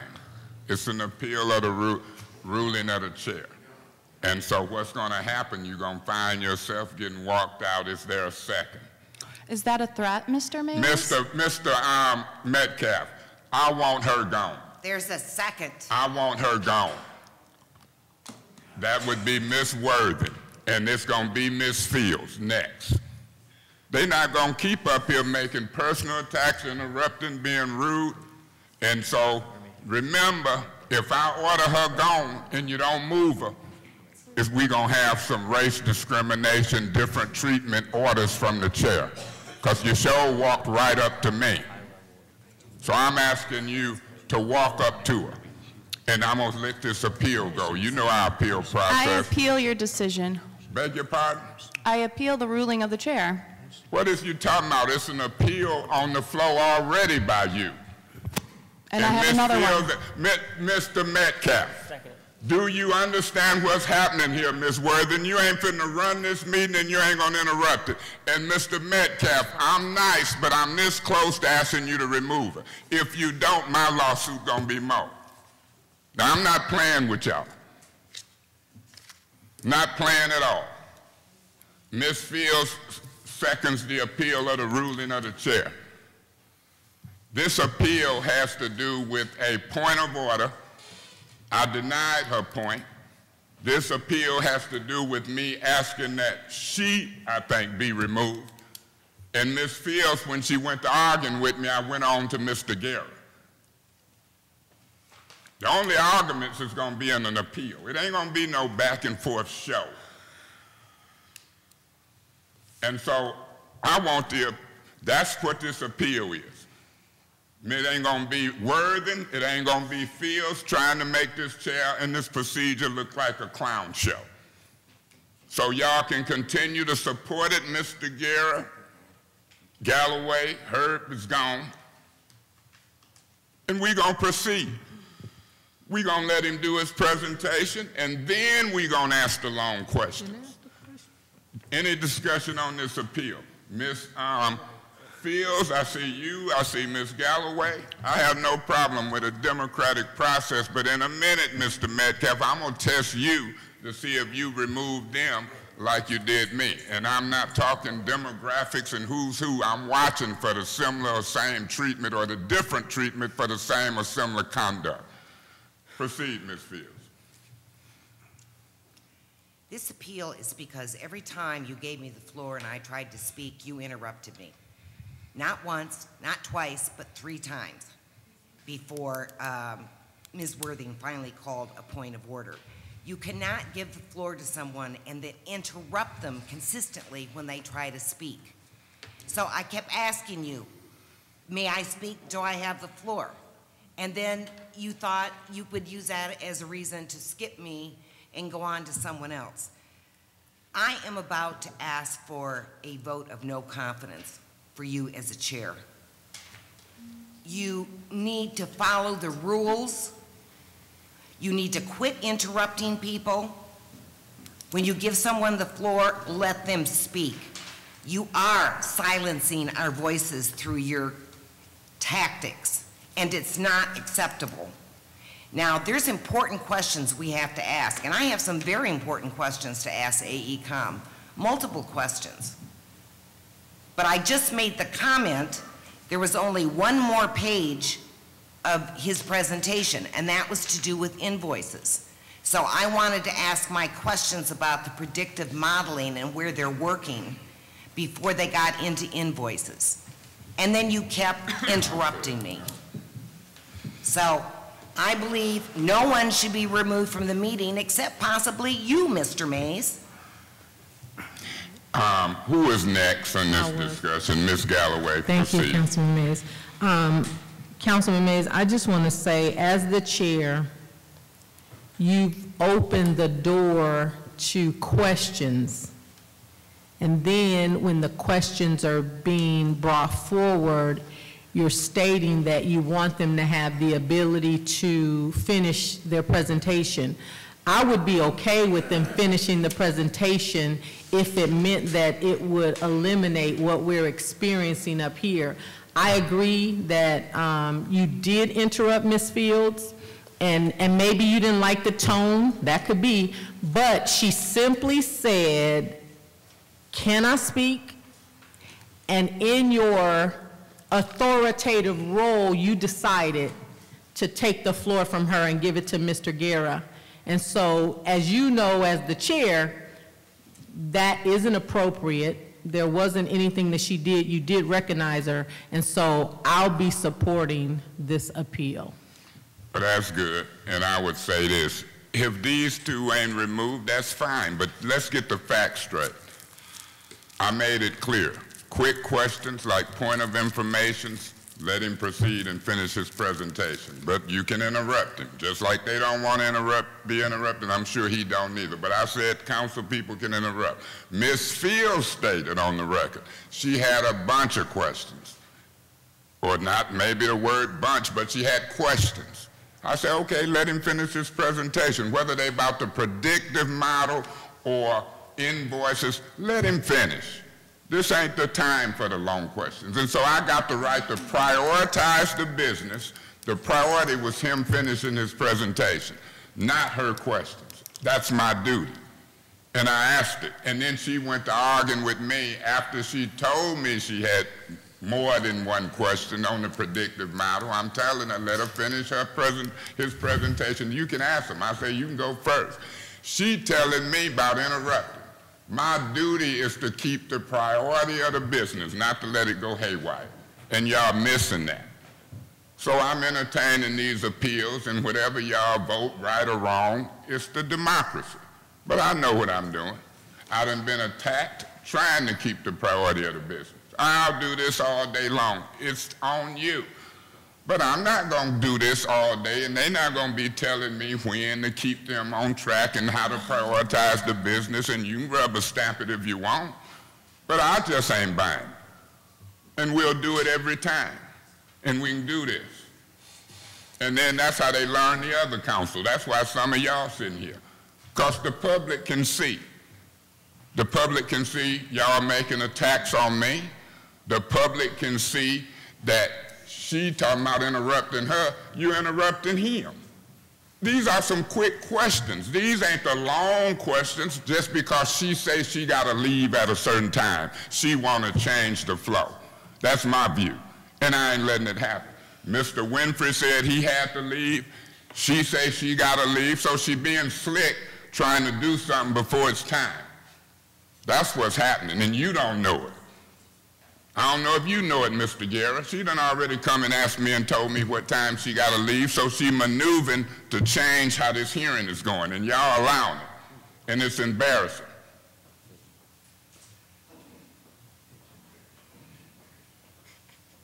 Is it something you need us to hear, Ms. Fields?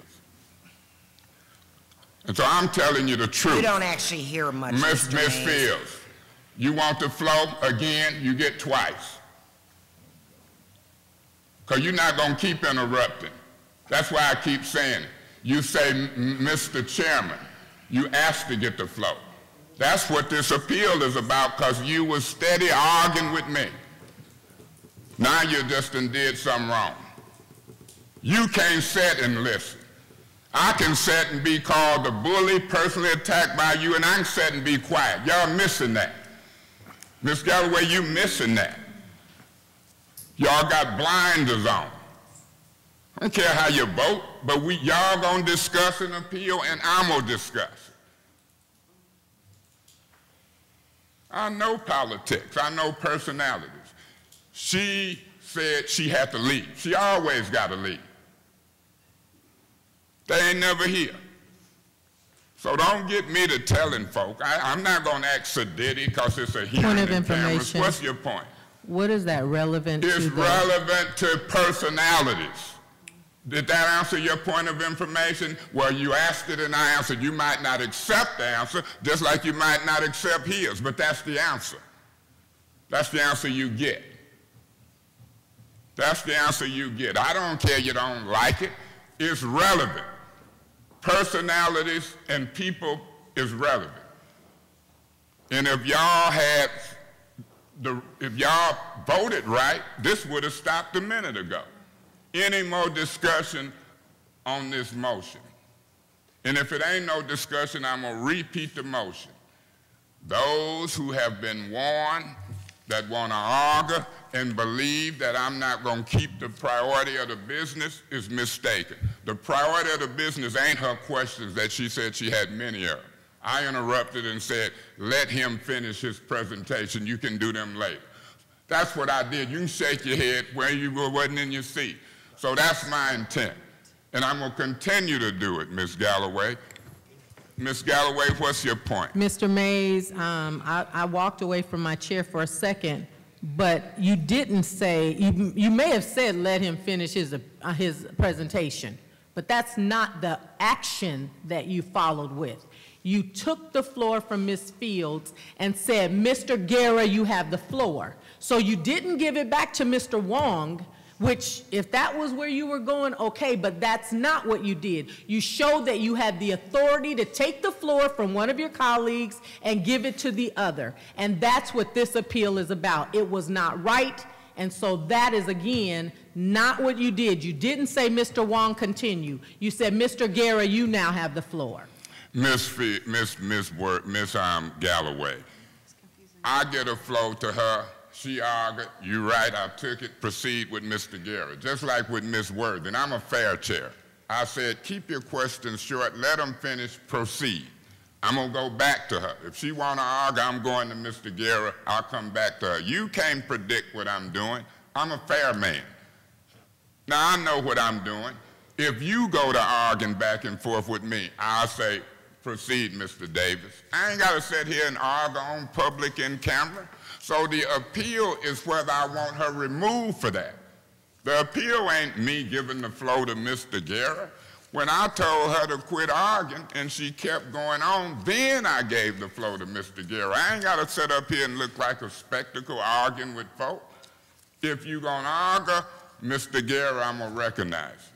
That's why I started to put on the back burner, and I was trying to be fair. I recognized her before Guerra. I wanted to go Guerra before her because I knew it might be some mess. Sure enough, she want to ask the questions on predictive model before he finished the presentation. I interrupt and say, let him finish, and then y'all ask all them questions you talking about. You can twist it, Ms. Galloway, any way you want. It's on film, camera. I know what I'm doing. I'll continue to deal with the priority of the business. That's what my duty is as a chair. Any more discussion on this? Roll call, Madam Clerk. Ms. Galloway? Yes supports the appeal, no supports the chair. I agree with that. Yes. Mr. Griggs? Yes. Ms. Worthing? Yes. Mr. Mays? No. Mr. Davis? No. Mr. Guerra? Yes. Ms. Fields? Yes. Ms. Winfrey Carter? No. Okay. The vote, if I could announce the vote. The vote is 5 yes, 3 no. Ms. Fields survives another one. Mr. Guerra, you got the floor. No. Point of order. What's your point? Ms. Fields has the floor. Your point is denied. Mr. Guerra, you got the floor. I appeal your ruling. Hold on. She's appealing the ruling of who the chair get a floor to. Is there a second? Isn't that what the vote was just on? is dying for lack of a second. Mr. Gary, you got the floor. All right. So when did the University of Michigan researchers contact you? Councilman Garrett, I'm having trouble hearing you. So when did the Order. We can't hear what y'all over there talking. Mr. Gary, you got the floor. When did the University of Michigan researchers contact you? Actually, I contacted Dr. Schwartz and Dr. Abernathy in late December. Late December. Okay. I got a couple more. Are we doing questions? No, we ain't at questions yet. He's trying to finish his presentation. If there's something he said that needed clarifying, it's like our point of information, a quick inquiry, let him finish. When he finished, then we'll open it up for questions. I would like to be first when the questions. I've already said Worthing could be first, like so I second. know what I'm doing. All right. Miss Fields, it ain't gonna be no lot of questions, and I'm gonna interrupt you again. What is your questions to him? Let him finish his presentation. Mr. Wong, are you still employed by AECOM? Yes, I am. Mr. Wong, proceed. Mr. Wong, proceed. Proceed, You're Mr. welcome. Wong. Jesus. There's one other map in the packet here, just to provide an understanding that when you use a predictive model, you have certain settings that you use and you run the model. It's just like getting in your car and deciding how fast you're going to drive. So this is another comparison with using the output from the University of Michigan model with a different setting. Again, the green dots show where lead was predicted and copper was actually found. And then the reverse is true with the red dots. The red dots predicted copper, and lead was actually found. I'll go to my last part of the presentation, which was the understanding of AECOM's role in the invoicing and the reimbursement process from the state of Michigan. This flow diagram describes the process and where AECOM's involved. AECOM receives the contractor invoices sometimes on a weekly basis or at least a bi-weekly basis from every contractor. We review those invoices based on the work that was recorded, that was done by our field inspectors using our field tablets. So we compare what we have in our database that's generated from our field tablet activity compared to the hard copy invoice that the contractor provides. Once that review's completed and we have complete reconciliation, then we recommend that invoice for payment. That recommendation goes to City of Flint accounts payable. They process their payment and the contractor gets paid. Once the contractor gets paid, we are notified electronically of that payment, and we then begin to compile not only their invoice, their hard copy invoice, but all the documentation that supports their invoice that we have in our database. We compile that information and we provide it to the City of Flint, the Chief Financial Officer, and the staff that's supporting him, who package the reimbursement request that is sent to the state of Michigan. That packaging includes the contractor's invoices, the documentation, AECOM's invoices, and the city force account cost for that period. That packaging is completed by the City of Flint and submitted to MDEQ. MDEQ then reviews those invoices. If they have any questions, those questions come back to the city and or AECOM if it's something that we have to validate for the state. There are situations where an address on the official address is Brown Street, but for some reason one of the information the state has that from another source that is East Brown. So they say, well, what's the difference? So that's the type of activity that AECOM does at the back end to help answer any requests for information. So we want to make it very clear, and I think it was even stated by one of the council members, that AECOM has no role or control over the reimbursements that are issued from the state to the city of Flint once all the documentation is in order. Mr. Wong, go ahead.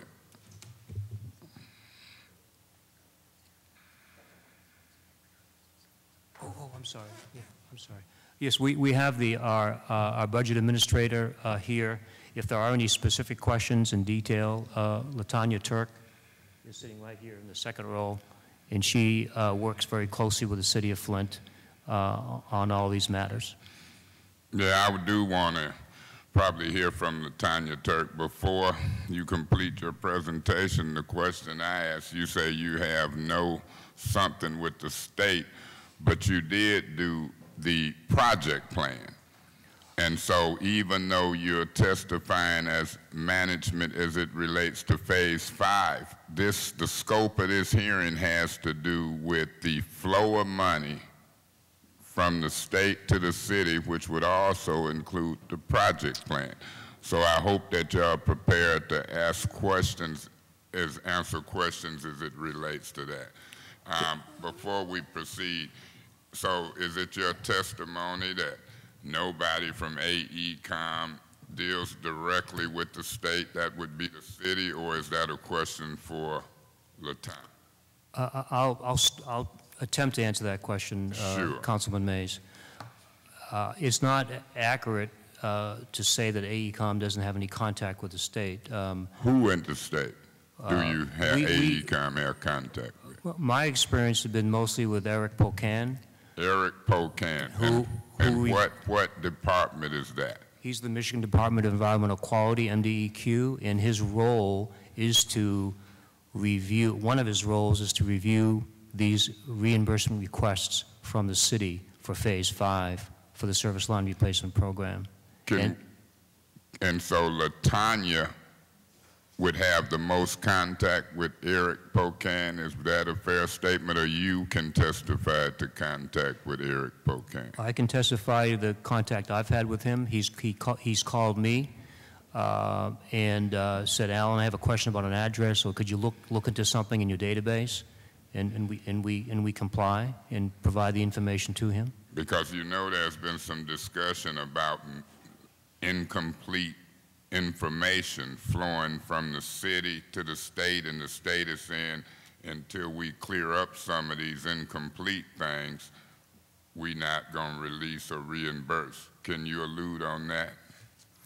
Or if you have any knowledge, I'm just reading. Right. What I can testify to is when I've received requests from Mr. Buchan about resolving a question he has about his particular address or lack of documentation. Well, it may not be, it just may be understanding. In some cases, there are homes in Flint that have a service line that has a Y in it. And there are 2 addresses served actually from the main through that Y. And in some cases, one of those homes on that Y is an abandoned, it's a land bank home. So there's some questions that are legitimate that the state may have, and they want to make sure that the work was done at that location. Can LaTanya Turk come forward? Excuse me, sure.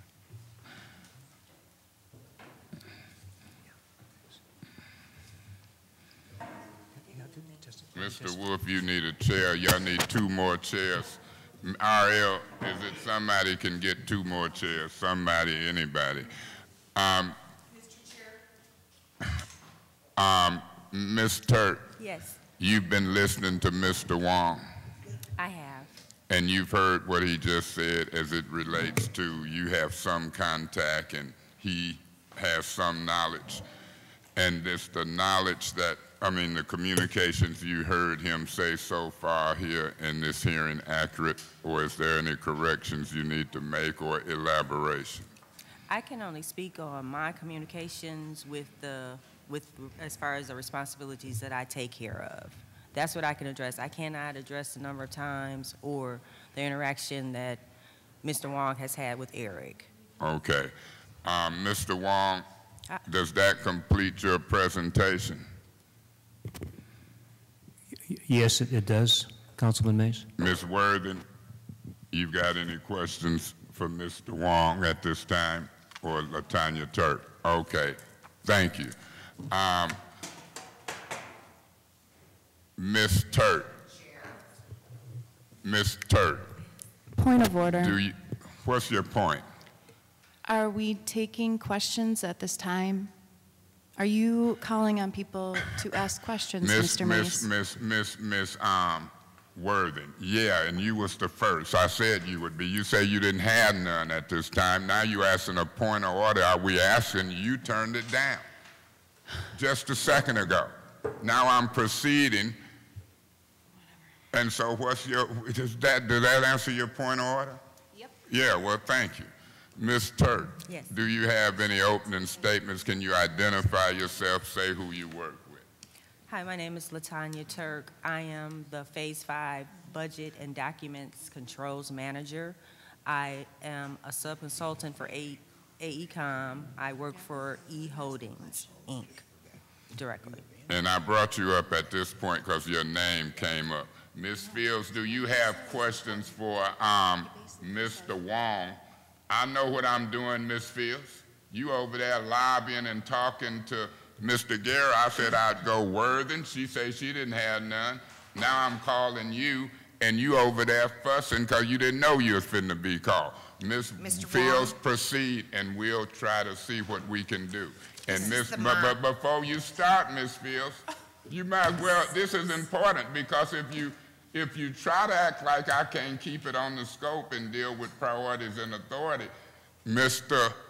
Metcalf, and I don't know what the vote gonna be now because people leave, but this ain't gonna be no free fall. Proceed. Just to be clear, you, the chair, Mr. Mays, have given me the floor at this point in time. Is that correct? Now you giving it back to me, so is that correct? Right now, I'm finna proceed, so I got it back. I did give it to you, but since you didn't know you had... Miss Fields, you out of order. You a farce. You are out of order, Mr. Goodbye. Mays. God bless you. This is a farce. You a farce. There is no point in being here.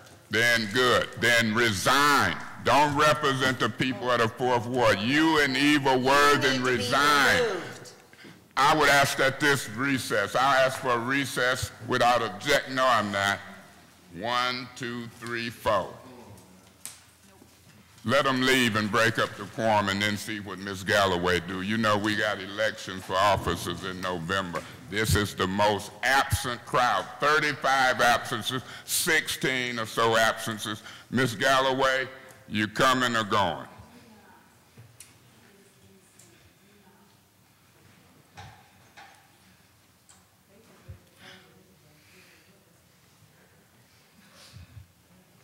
Hallelujah. Hallelujah. All right.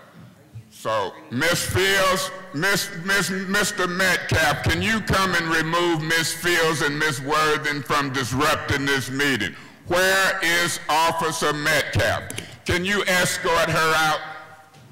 Ms. Fields, can you get out of here and quit tampering and messing with them witnesses?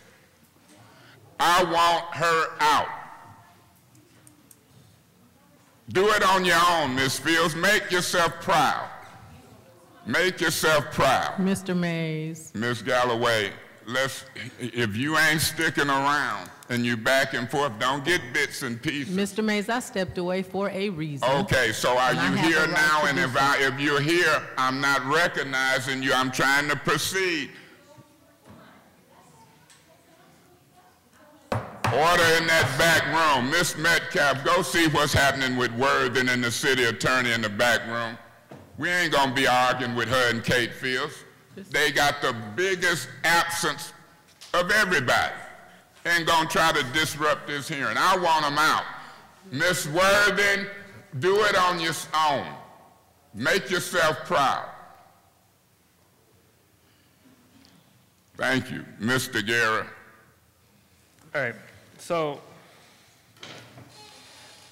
Mr. Wong, how did you prioritize homes with a high likelihood of having lead when you assigned homes historically and statistically known to have copper lines? Well, that's a, I think the question is, the way I would answer or describe how we prioritize homes is we use the best information available, which in some cases is the city records, the water card that are in the water service center, identify the material on the public and private side of each address, if the information is available. If not, the address, the readings are, the entries are called unknown. So any cards that identify lead or galvanized are on the top of the list for evaluation. Okay, and then if they do say they're copper, they're still checked on when they're in that area then? If they say copper to copper, some of those homes may be included because they're right next to a home that says lead and galvanized.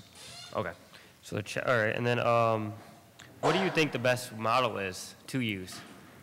I'm sorry. What's the best model to use during this process? Like, what's being accomplished here in Flint is groundbreaking. There's no city in the country that has had to remove as many lead and copper, find as many lead and galvanized lines and remove them in a 3-year period. So the technology to identify lead and galvanized lines that were installed 50, 60, 70 years ago, there hasn't been a model. The university model is groundbreaking. It's one of the, as I said, it's a very well-founded model, but it doesn't mean that it's the tool that should direct where and where you should not explore solely. That's always been our contention. so There are other factors that need to be considered.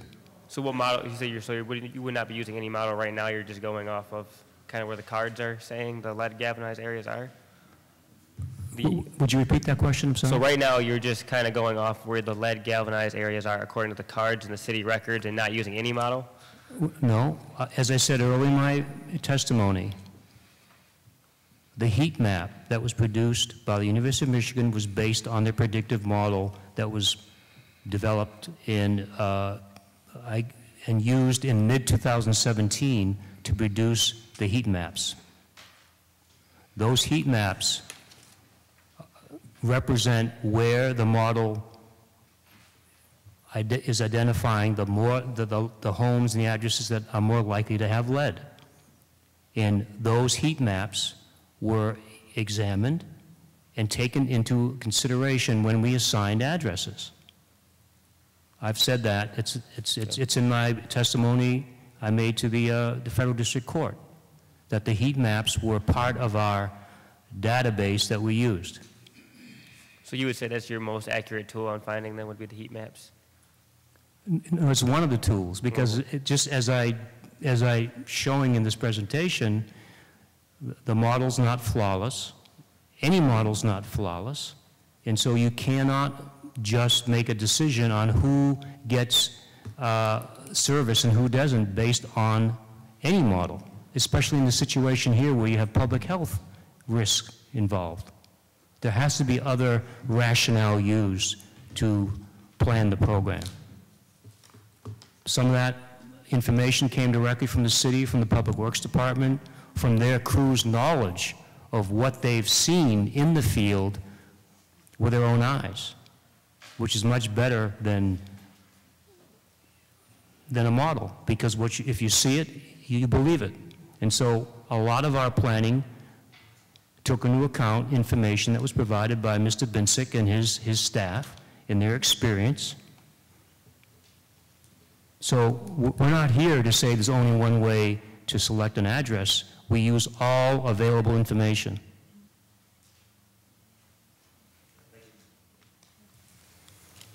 Anybody got Ms. Galloway?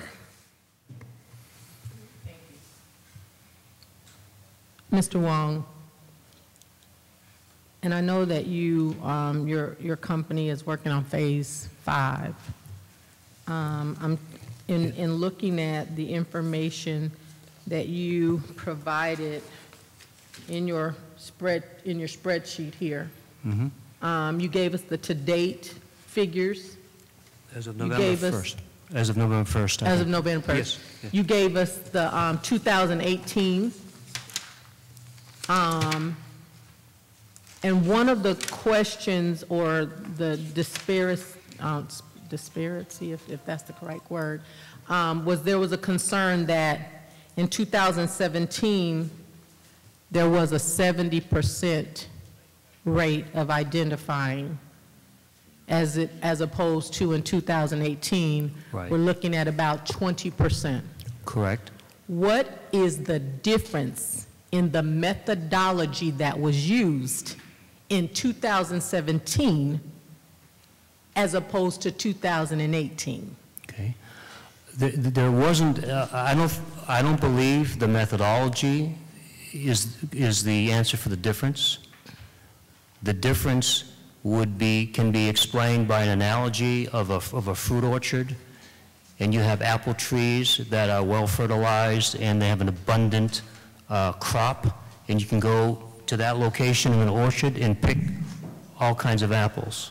You go further away to an area of the apple orchard that has not been fertilized as well, and the crop is lower, and so when you pick, you have less apples to pick. So what I'm trying to explain, what we found is as we go outside the low-hanging fruit, so to speak, of the inner city that has the older pipes that were built before 1950, the homes and infrastructure, and then you go to the 1960s and 70s and 80s, as the city has grown and expanded away from the center, there is less lead or galvanized in the ground. And so it's a methodology is not necessarily different. It's just what's in the ground. Did the city, to the best of your knowledge, utilize the predictive model in 2017? They used what I've been describing as a heat map, which is a graphic representation of the results of the model. Okay? A static map that shows where the model predicts there's lead and where the model predicts is probably not lead. It's a map in the center of the city where all the work was done in phase 4, essentially the center of the city. They predicted lead, the model predicted lead, the heat map showed lead, and they explored there and they found a lot of lead and galvanized. And maybe I'm misunderstanding your answer. Okay. So, the predictive map showed that there was a large amount of lead, and they followed that model, and they did uncover large amounts of lead. Is that what you're saying? They did because, and again, let me just step over here, if you don't mind. Mr. Wong, you referring to the handout, correct? That particular map? Yes, I wanted to point to something that everybody could see where I'm pointing. So. Okay, turn that microphone on. We want to keep you on record. Can you turn that microphone on and keep it with you? And then, there you go. Thank you, Madam City Attorney. So the areas that were explored last year and discovered a lot of lead and galvanized were near the center of the city, which is the older part of Flint. Which is the 5th Ward, Miss Jerry Winfrey's Carter Ward. Proceed. But the reason, this is kind of an aside, but I have to explain this. The reason why this is part of Phase 5, this part of Ward 5, is because there's a historic zone that the tribes have to approve before work can be done there. Indian burial type ground. That's correct. But other than that, most of the work that was done last year was in the center, more towards the center of the city than the outskirts. As you can see, all these colored areas are where we're working now, which are towards the outskirts of the city. It's newer infrastructure, and there should be less lead and galvanized. So, Ms. Galloway, I want you to proceed, but allow me to ask him to repeat that again. It's some Indian burial ground obstacles that y'all ran into in the heavy lead area. Is that your testimony? My testimony is we believe that the area proximate to the Indian burial grounds, because it's an older part of the city, those properties that the tribe owns and occupies will likely have more lead and galvanized. Is it your testimony that there's been some obstacles to digging in that ground, is what I'm getting at, or are you saying that? The State Historical Preservation Office requires a permit and authorization after discussions and agreement with the various tribes that occupy those homes to allow exploration in that area. Ms. Galloway, proceed. I don't know, maybe, I don't feel like I have an answer to my question. Either it's as simple as, did they use the model to identify those, or simply speaking, it was the oldest area in the city and that's where they directed their focus to? It was the oldest part of the city, that's correct. And when they ran their model did predict a lot of lead and galvanized in the center of the city. The model did predict that, but they didn't run the model every week or every day to say where to go. They ran it, and they got a map of the results, and they used that map to guide them in terms of where to work in Phase 4. And they worked mainly closer to the center of the city, the older parts of the city. Mr. Wong, I don't know if we'll get to this today, but I have been reading the transcripts, which it seems like this model was a huge portion of what was discussed. I'm not an expert. I don't know. I think that the thing that is alarming to me, and I don't know that you can answer it, the thing that is alarming to me is based on the steps that are being taken at this point, just based on what is being communicated. I don't know if it's true or not, and I just want the record to reflect, I don't think that the state always tells the truth. But unfortunately, as a council person, we have to take everybody and what everybody is saying. Any more questions for these witnesses? I am, Councilman Mays, and I want you to allow me Ms. Galloway, to make my statement. Not statements, Councilman Mays, I have a right to speak. Questions. And I will. This is some valuable time. And I can speak, I can make a statement, but I'm going to still try to keep you on questions rather than long statements. Councilman Mays, I am. If you would allow me, I know, Mr. like you Davis always say, I might be. You arguing with me. Councilman Proceed. Mays, I don't have to argue with you. I can get up and leave and bring you can do it. Go ahead. It's the city business. It ain't no argument. You got any more questions for this Mr. Wong, the reason why that I'm asking you these questions is because this model seems to be the leverage that's being used to possibly hold the strings to purses. Does that make sense to you? I understand how that could be, yes. Okay, yes, so proceed. I just want everybody to understand where I'm going here. Based on the state who holds the purse to us being reimbursed to take care of this community that was mistreated by the very people that are holding the purse strings, their whole philosophy around holding those dollars is around this model, which is why I'm asking the questions. If they're simply saying... Did he testify it was around that model? Is this a question for you? Is you asking him? Mr. Wong knows that... Well, ask him, don't you make... Ask him. I am, but please just let me finish my time. I'm giving you latitude. Well, are you? Yes. Mr. Wong, are you familiar with the model that was discussed with you briefly in the deposition here? Are you familiar with the deposition around this model of them saying that? My technical experts in modeling are very familiar with the University of Michigan model.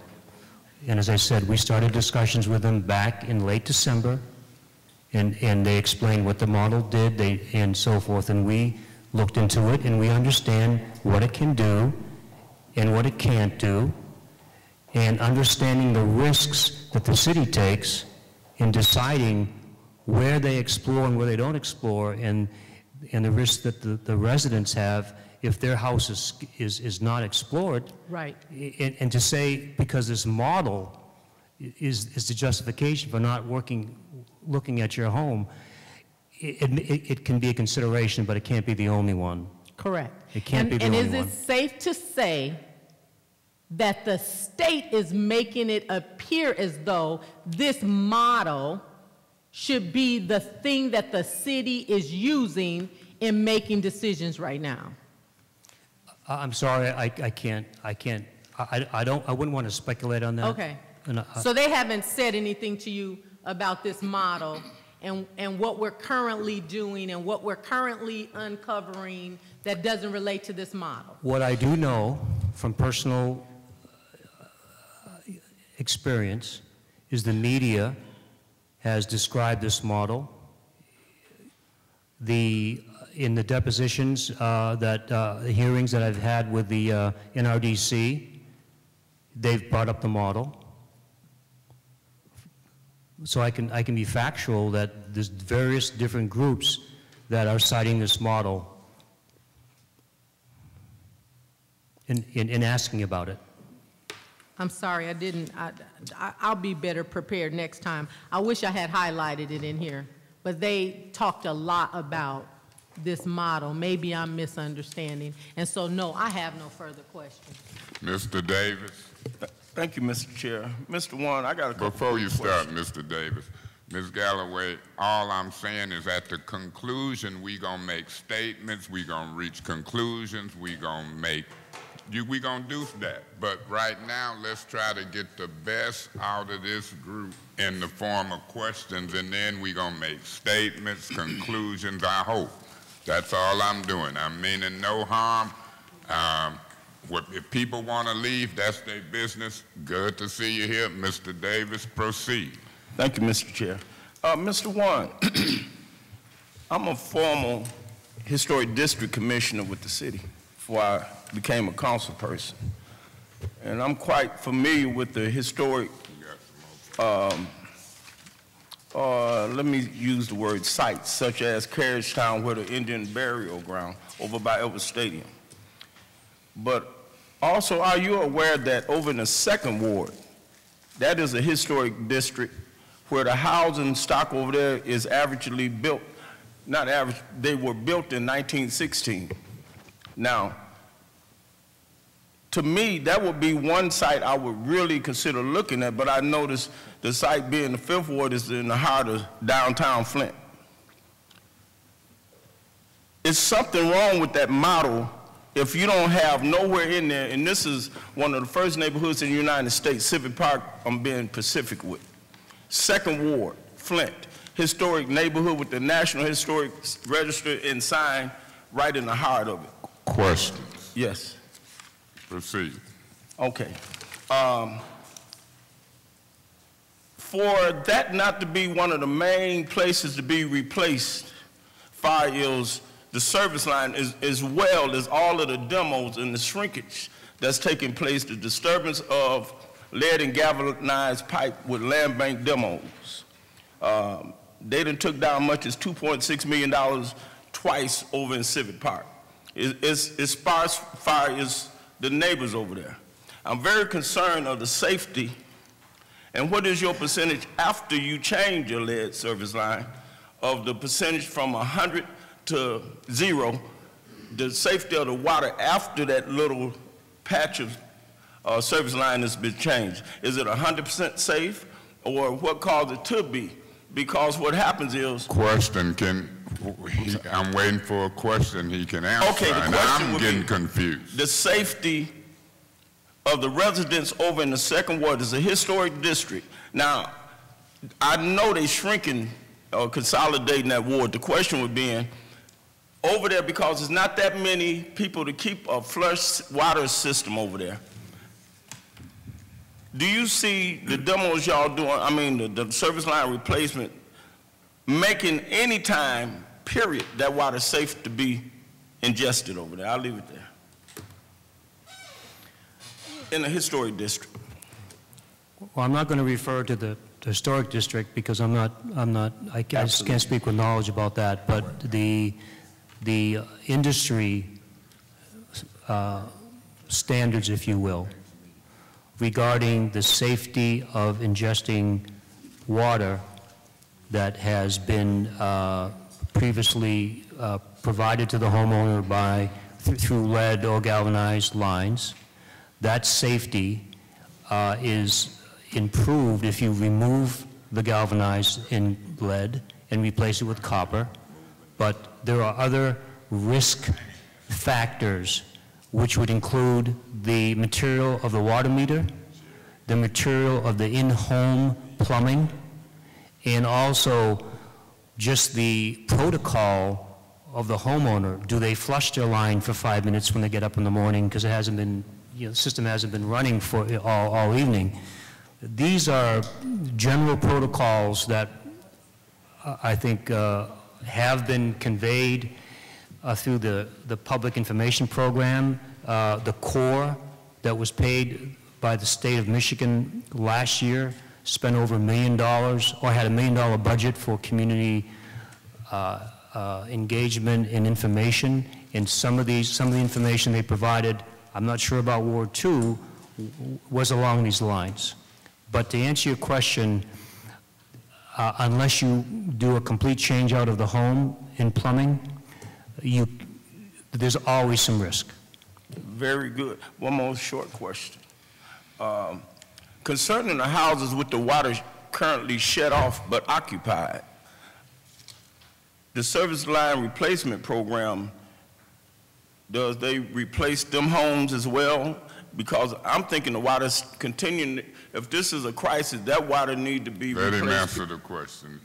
Did you ask him a question? Go ahead. We're going to make statements later. There you go. If your water is currently cut off. Would you just repeat the first part of the question? If a resident's water is currently cut off, right, would you still replace their line for safety reasons when they come back down next week or two to get their water back? Okay, I understand the question. The administrative order that was agreed to by the various parties require that in order for the state to pay for a replacement line at a home, at an address, that home has to be classified as an active account. Wow. The city determines an active account in different ways, but one of the ways is are their accounts up to date in terms of payment? Proceed. Last question. It don't have to be, you just relax. The state got nerves enough to send us a letter, a threatening manner, because they don't feel we're budgeting right for the excavating versus hydrovacing. When they caused a problem and they got us under such restraint because they know the question. The state is out of order and I'm done. I'm done. Is that a question? Okay. Ms.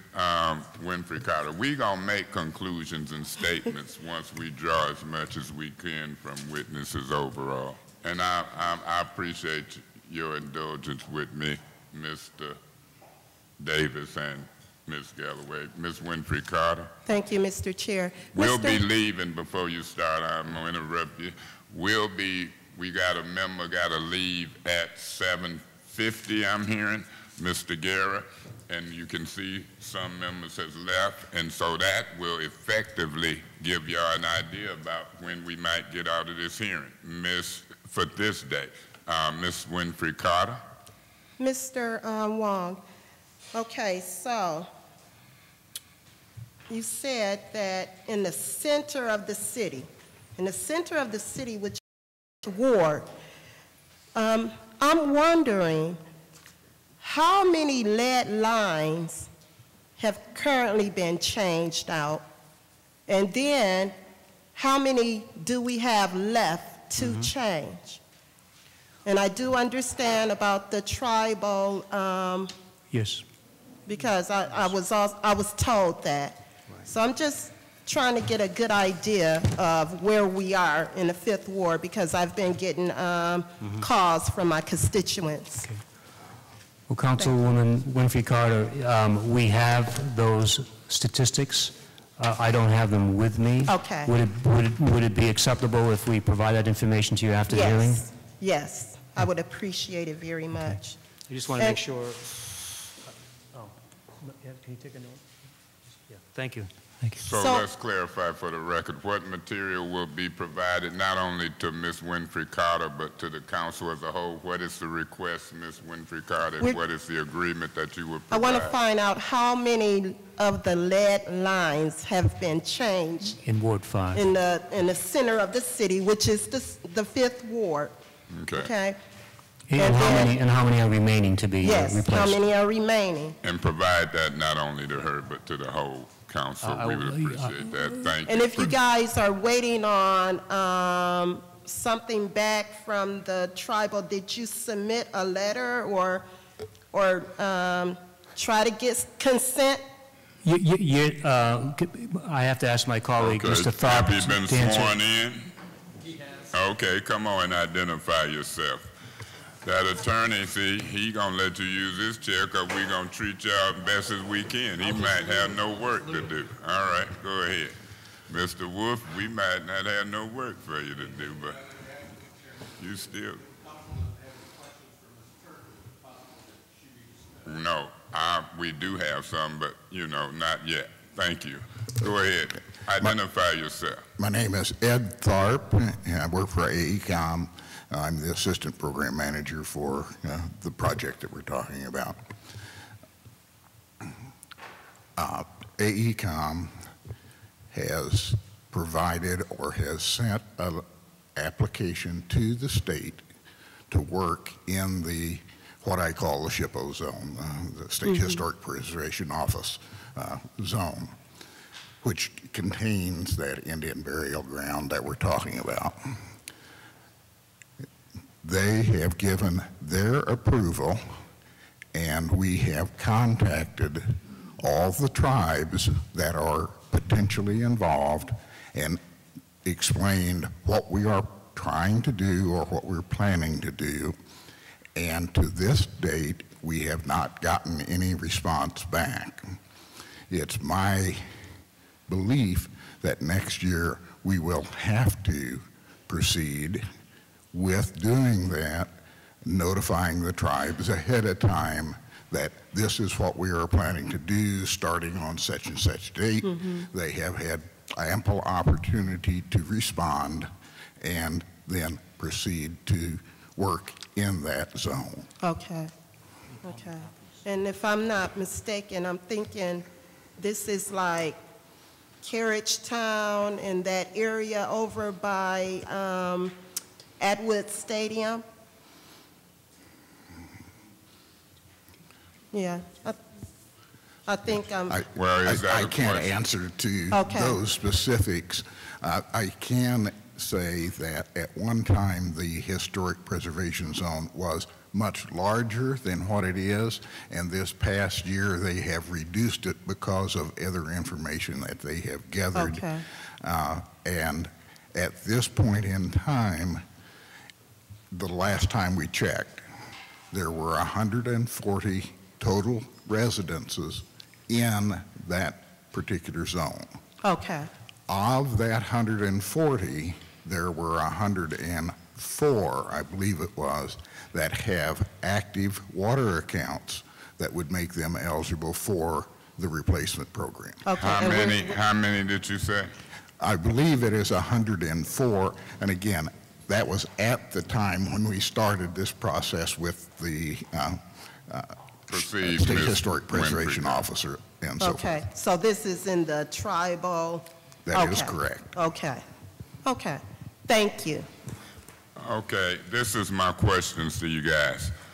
About how much money flowing from the state to the city do you think you manage, including the project plan? That's what this hearing is. Money managed flowing from the state to the city, and we gave y'all a $5 million contract. Of that total amount of money, what is the amount of money that you manage, including the fast start and or the project plan? Now, it don't have to be you actually touching it. You putting in applications, you watching it flow. Do you know, and if you don't know, that's the figure I'm looking for, how much money do AECOM have a hand in flowing from the state to the city, including both project plan and or fast start? And if you're not prepared, we can find out, but I'm looking for that ballpark figure. Okay. We have two buckets we're talking about. We're talking about, one, the funds that would flow to the city as a result of the project plan that AECOM produced and has been approved, and for $80 million of funding. 80 million. That's 80. 80 million. That's been approved. It hasn't been sent to the city yet, but it's been approved. And you did the project plan. That's correct. What other pots of money flowing from the state to the city? Well, the other parts I'm going to ask my colleague, Ms. Turk, to just give you a figure for the value of the two pay application requests that we assisted the city to submit to the state. If you can, I'm listening. I apologize. I didn't bring that. That's okay. We got time. Okay, I didn't bring the information. So can you get that information together? It's been a lot of time spent on the predictive model, this secondary ad type, I'm gonna call it secondary ad agenda scope that came out of nowhere on me. But I was hoping people could come here and tell me, I like the 80 million project plan. I know about what the Concerned Pastors Agreement is, 97 million, but I don't want to make statements. I want to see what you guys know and is managing. And if you don't have the answers, that's okay. Can you provide that answer maybe in the next 7 days? Are you speaking of the pay reimbursements that have been submitted to the state of Michigan by the city of Flint?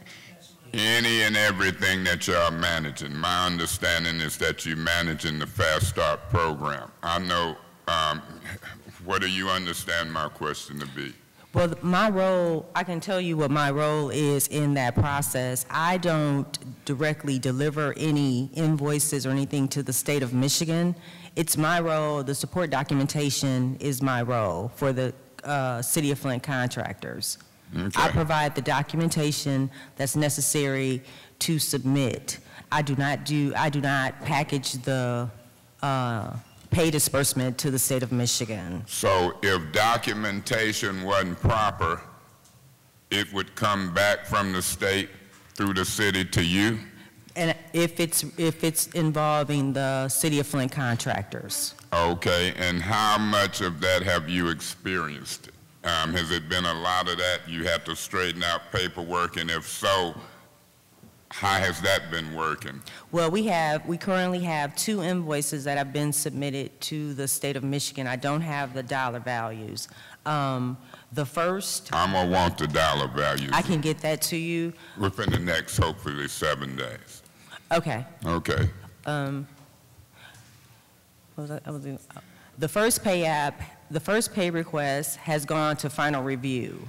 Okay. The second pay request is still in review.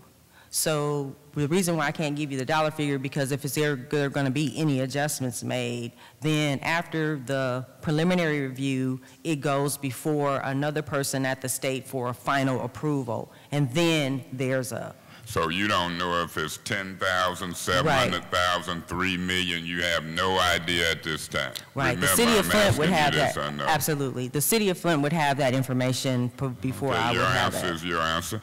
I'm just asking you because when we asked Mr. Wong, then he referred to you, and so then we brought you in. So we want to know, while AECOM is here, what the scope, when I started out, I want to know how much money you're managing in those 2 areas of project, plan, and fast start.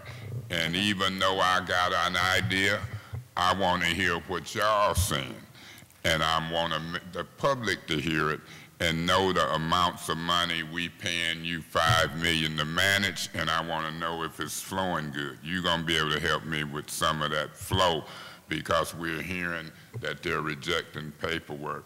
So Ms. Galloway is trying to chime in, and what I want to say as we get ready to close this out and set a time, we got to leave time to set another time. I really hate that people have to leave, and this is an important hearing. I apologize for any of your time. I appreciate your volunteerism as far as coming to communicate with this public and the witnesses. Politics is politics. From Flint to Washington, I'm sure we'll get over some of the infighting as we try to stay on this financial scope and get things done.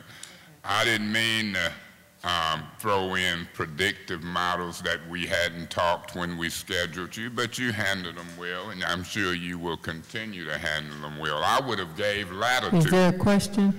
No, we getting ready to wrap up, Ms. Galloway. Now, I'm telling you, if you keep messing with me, you won't get your last question, because I'll use it administratively.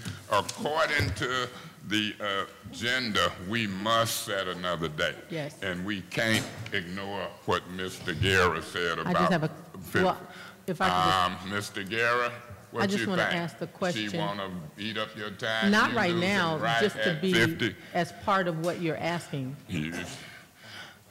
Hey, look, You took Mr. up Guerra, we got time?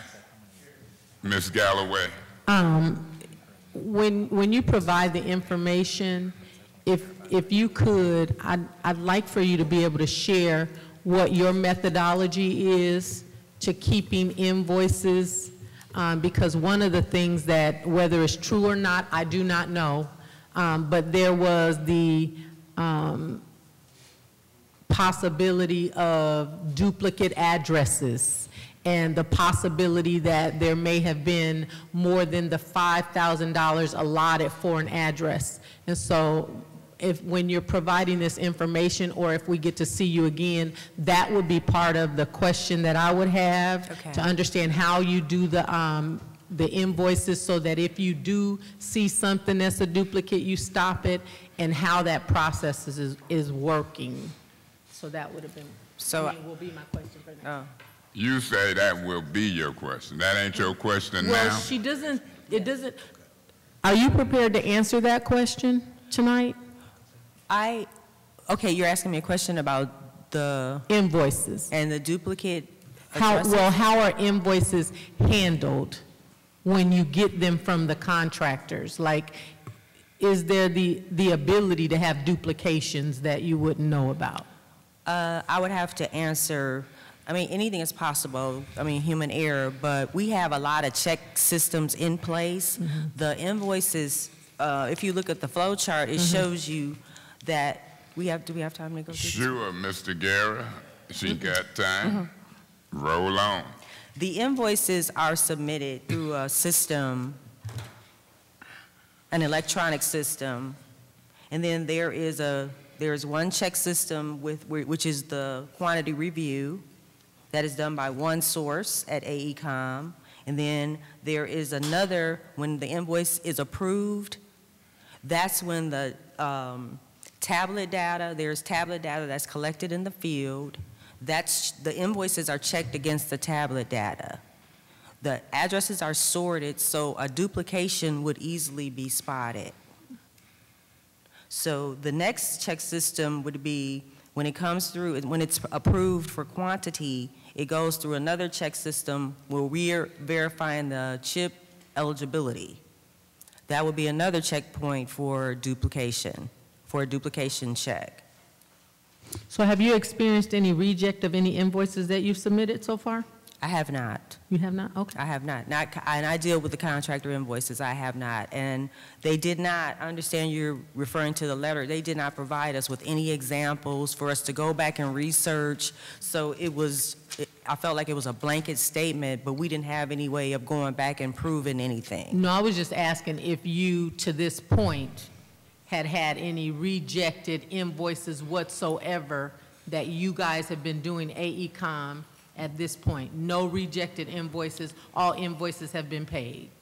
All invoices have been paid. Thank you. But you're talking about by the city or you're talking about by the state? Whoever pays the money, whether it's by the city Well, or the city is state. the first source of payment. The city pays the contractor invoices, then the documentation is compiled and is submitted to the state for reimbursement.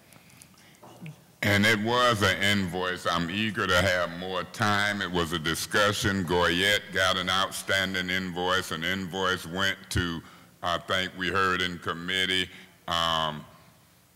Mr. Darby had talked about the use of the hydrovac invoices have not been paid. Do anybody in this room have knowledge of that particular invoice being paid? Have Goyette been paid, Mr. Parks? So we want to get in the invoices and the flow of money, but the council got to have staying power.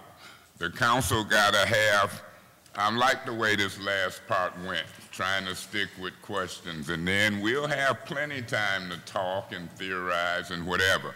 I would ask that the witnesses be continued. There's no subpoena. I would ask that if y'all can continue to cooperate with us, we'll try to do better. Whatever we can do to accommodate you, if it's information you want us to have away from the hearing, so be it. I hope that this went well for you today. I tried to do my part. I see an attorney's hand up. Is your hand up, sir? I see Mr. Wong. What is your? It is. Before Councilman. Identify yourself. Matt Riley, in-house counsel for AECom. Okay. Make sure that Mr. Wong had the opportunity to clarify the record with respect to him. Okay, Mr. Wong, clarify the record. Yes, this is your question request, Councilwoman, for the number of addresses that have been excavated or explored and replaced in Ward 5. We can provide that. Your other question was provide a list of addresses that have not been replaced yet. Well, a number, right. But to arrive at that number, we would have had to explore and identify that there's lead or galvanized. In Ward 5, we do have some information from our explorations, but we haven't explored the entire ward yet. I just wanted to explain that, or clarify that. Okay. And I hate that we were slow getting to the questions. I hate that we can't stay longer. Could I excuse y'all right now and from the table? Zara, you hear him talking a lot in here. You hearing testimony. Zara, is it something you need to say to me or this council before we adjourn as it relates to something you've heard? If come forward. Y'all can be excused from the table. And then the city attorney wants to make a communication. Go ahead and identify yourself. Hey, I'm Zara Ahmed. I'm a reporter for the Flint Journal. This will be quick. So in regard to the information that you guys keep citing back to the story, that was done over a 2-month period where I investigated not only interviews with McDaniel, who led the replacement program over a course of 2 years, the researchers who created the model. I even interviewed Alan Wong, and I read through depositions and court documents. So all of the information in the story has substance to it, and the numbers were derived either by numbers that are provided by the city or AECom to the court, a U.S. District Court in hearings. So I hope that they're accurate because the source of it is from the city and AECom. So when you're referencing those numbers, they didn't just appear. And then there was also a thorough analysis that was done by the researchers in regard to the hearings that are going on in the U.S. District Court about the concerned pastor settlement, because there were some issues raised by the plaintiffs in that settlement. So the analysis has just taken all of the information that the city or AECom has provided to the courts, and they based all of those numbers and the numbers that you're seeing in the article based off of numbers that were provided by the city. So they didn't just come out of the air or anything like that. I don't feel like the need to necessarily defend my work, but just saying everything that you want to have backage or see if there's any substance to it, you can find online in court documents. Zara, did you write that article under oath? No. No, I'm just kidding. So I'm saying keep up the good work. Keep informing us. You've got council members' attention. Your work is mixing in with this inquiry. I got to let the city attorney say something. And look, I had a preacher preach to me at church, and he said, don't tap out. Don't tap out on us. So you stay with us. The 5 of us, we ain't gonna tap out. Wong, AECOM, don't tap out. Y'all stick with us. The community, don't tap out.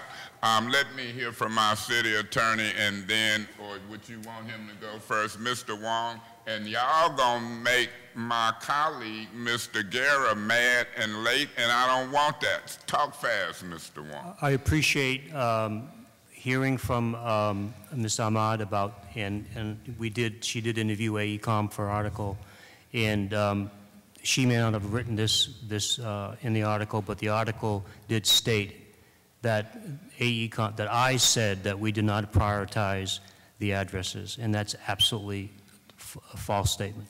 Well, I'm gonna fight to keep the big picture, the focus of over $400 million flowing from the city and to the state. I know y'all love council and you like to talk, but Zara, you moved a little bit. Until he tell me, what was you gonna say? Because then we going to him. Is you all right?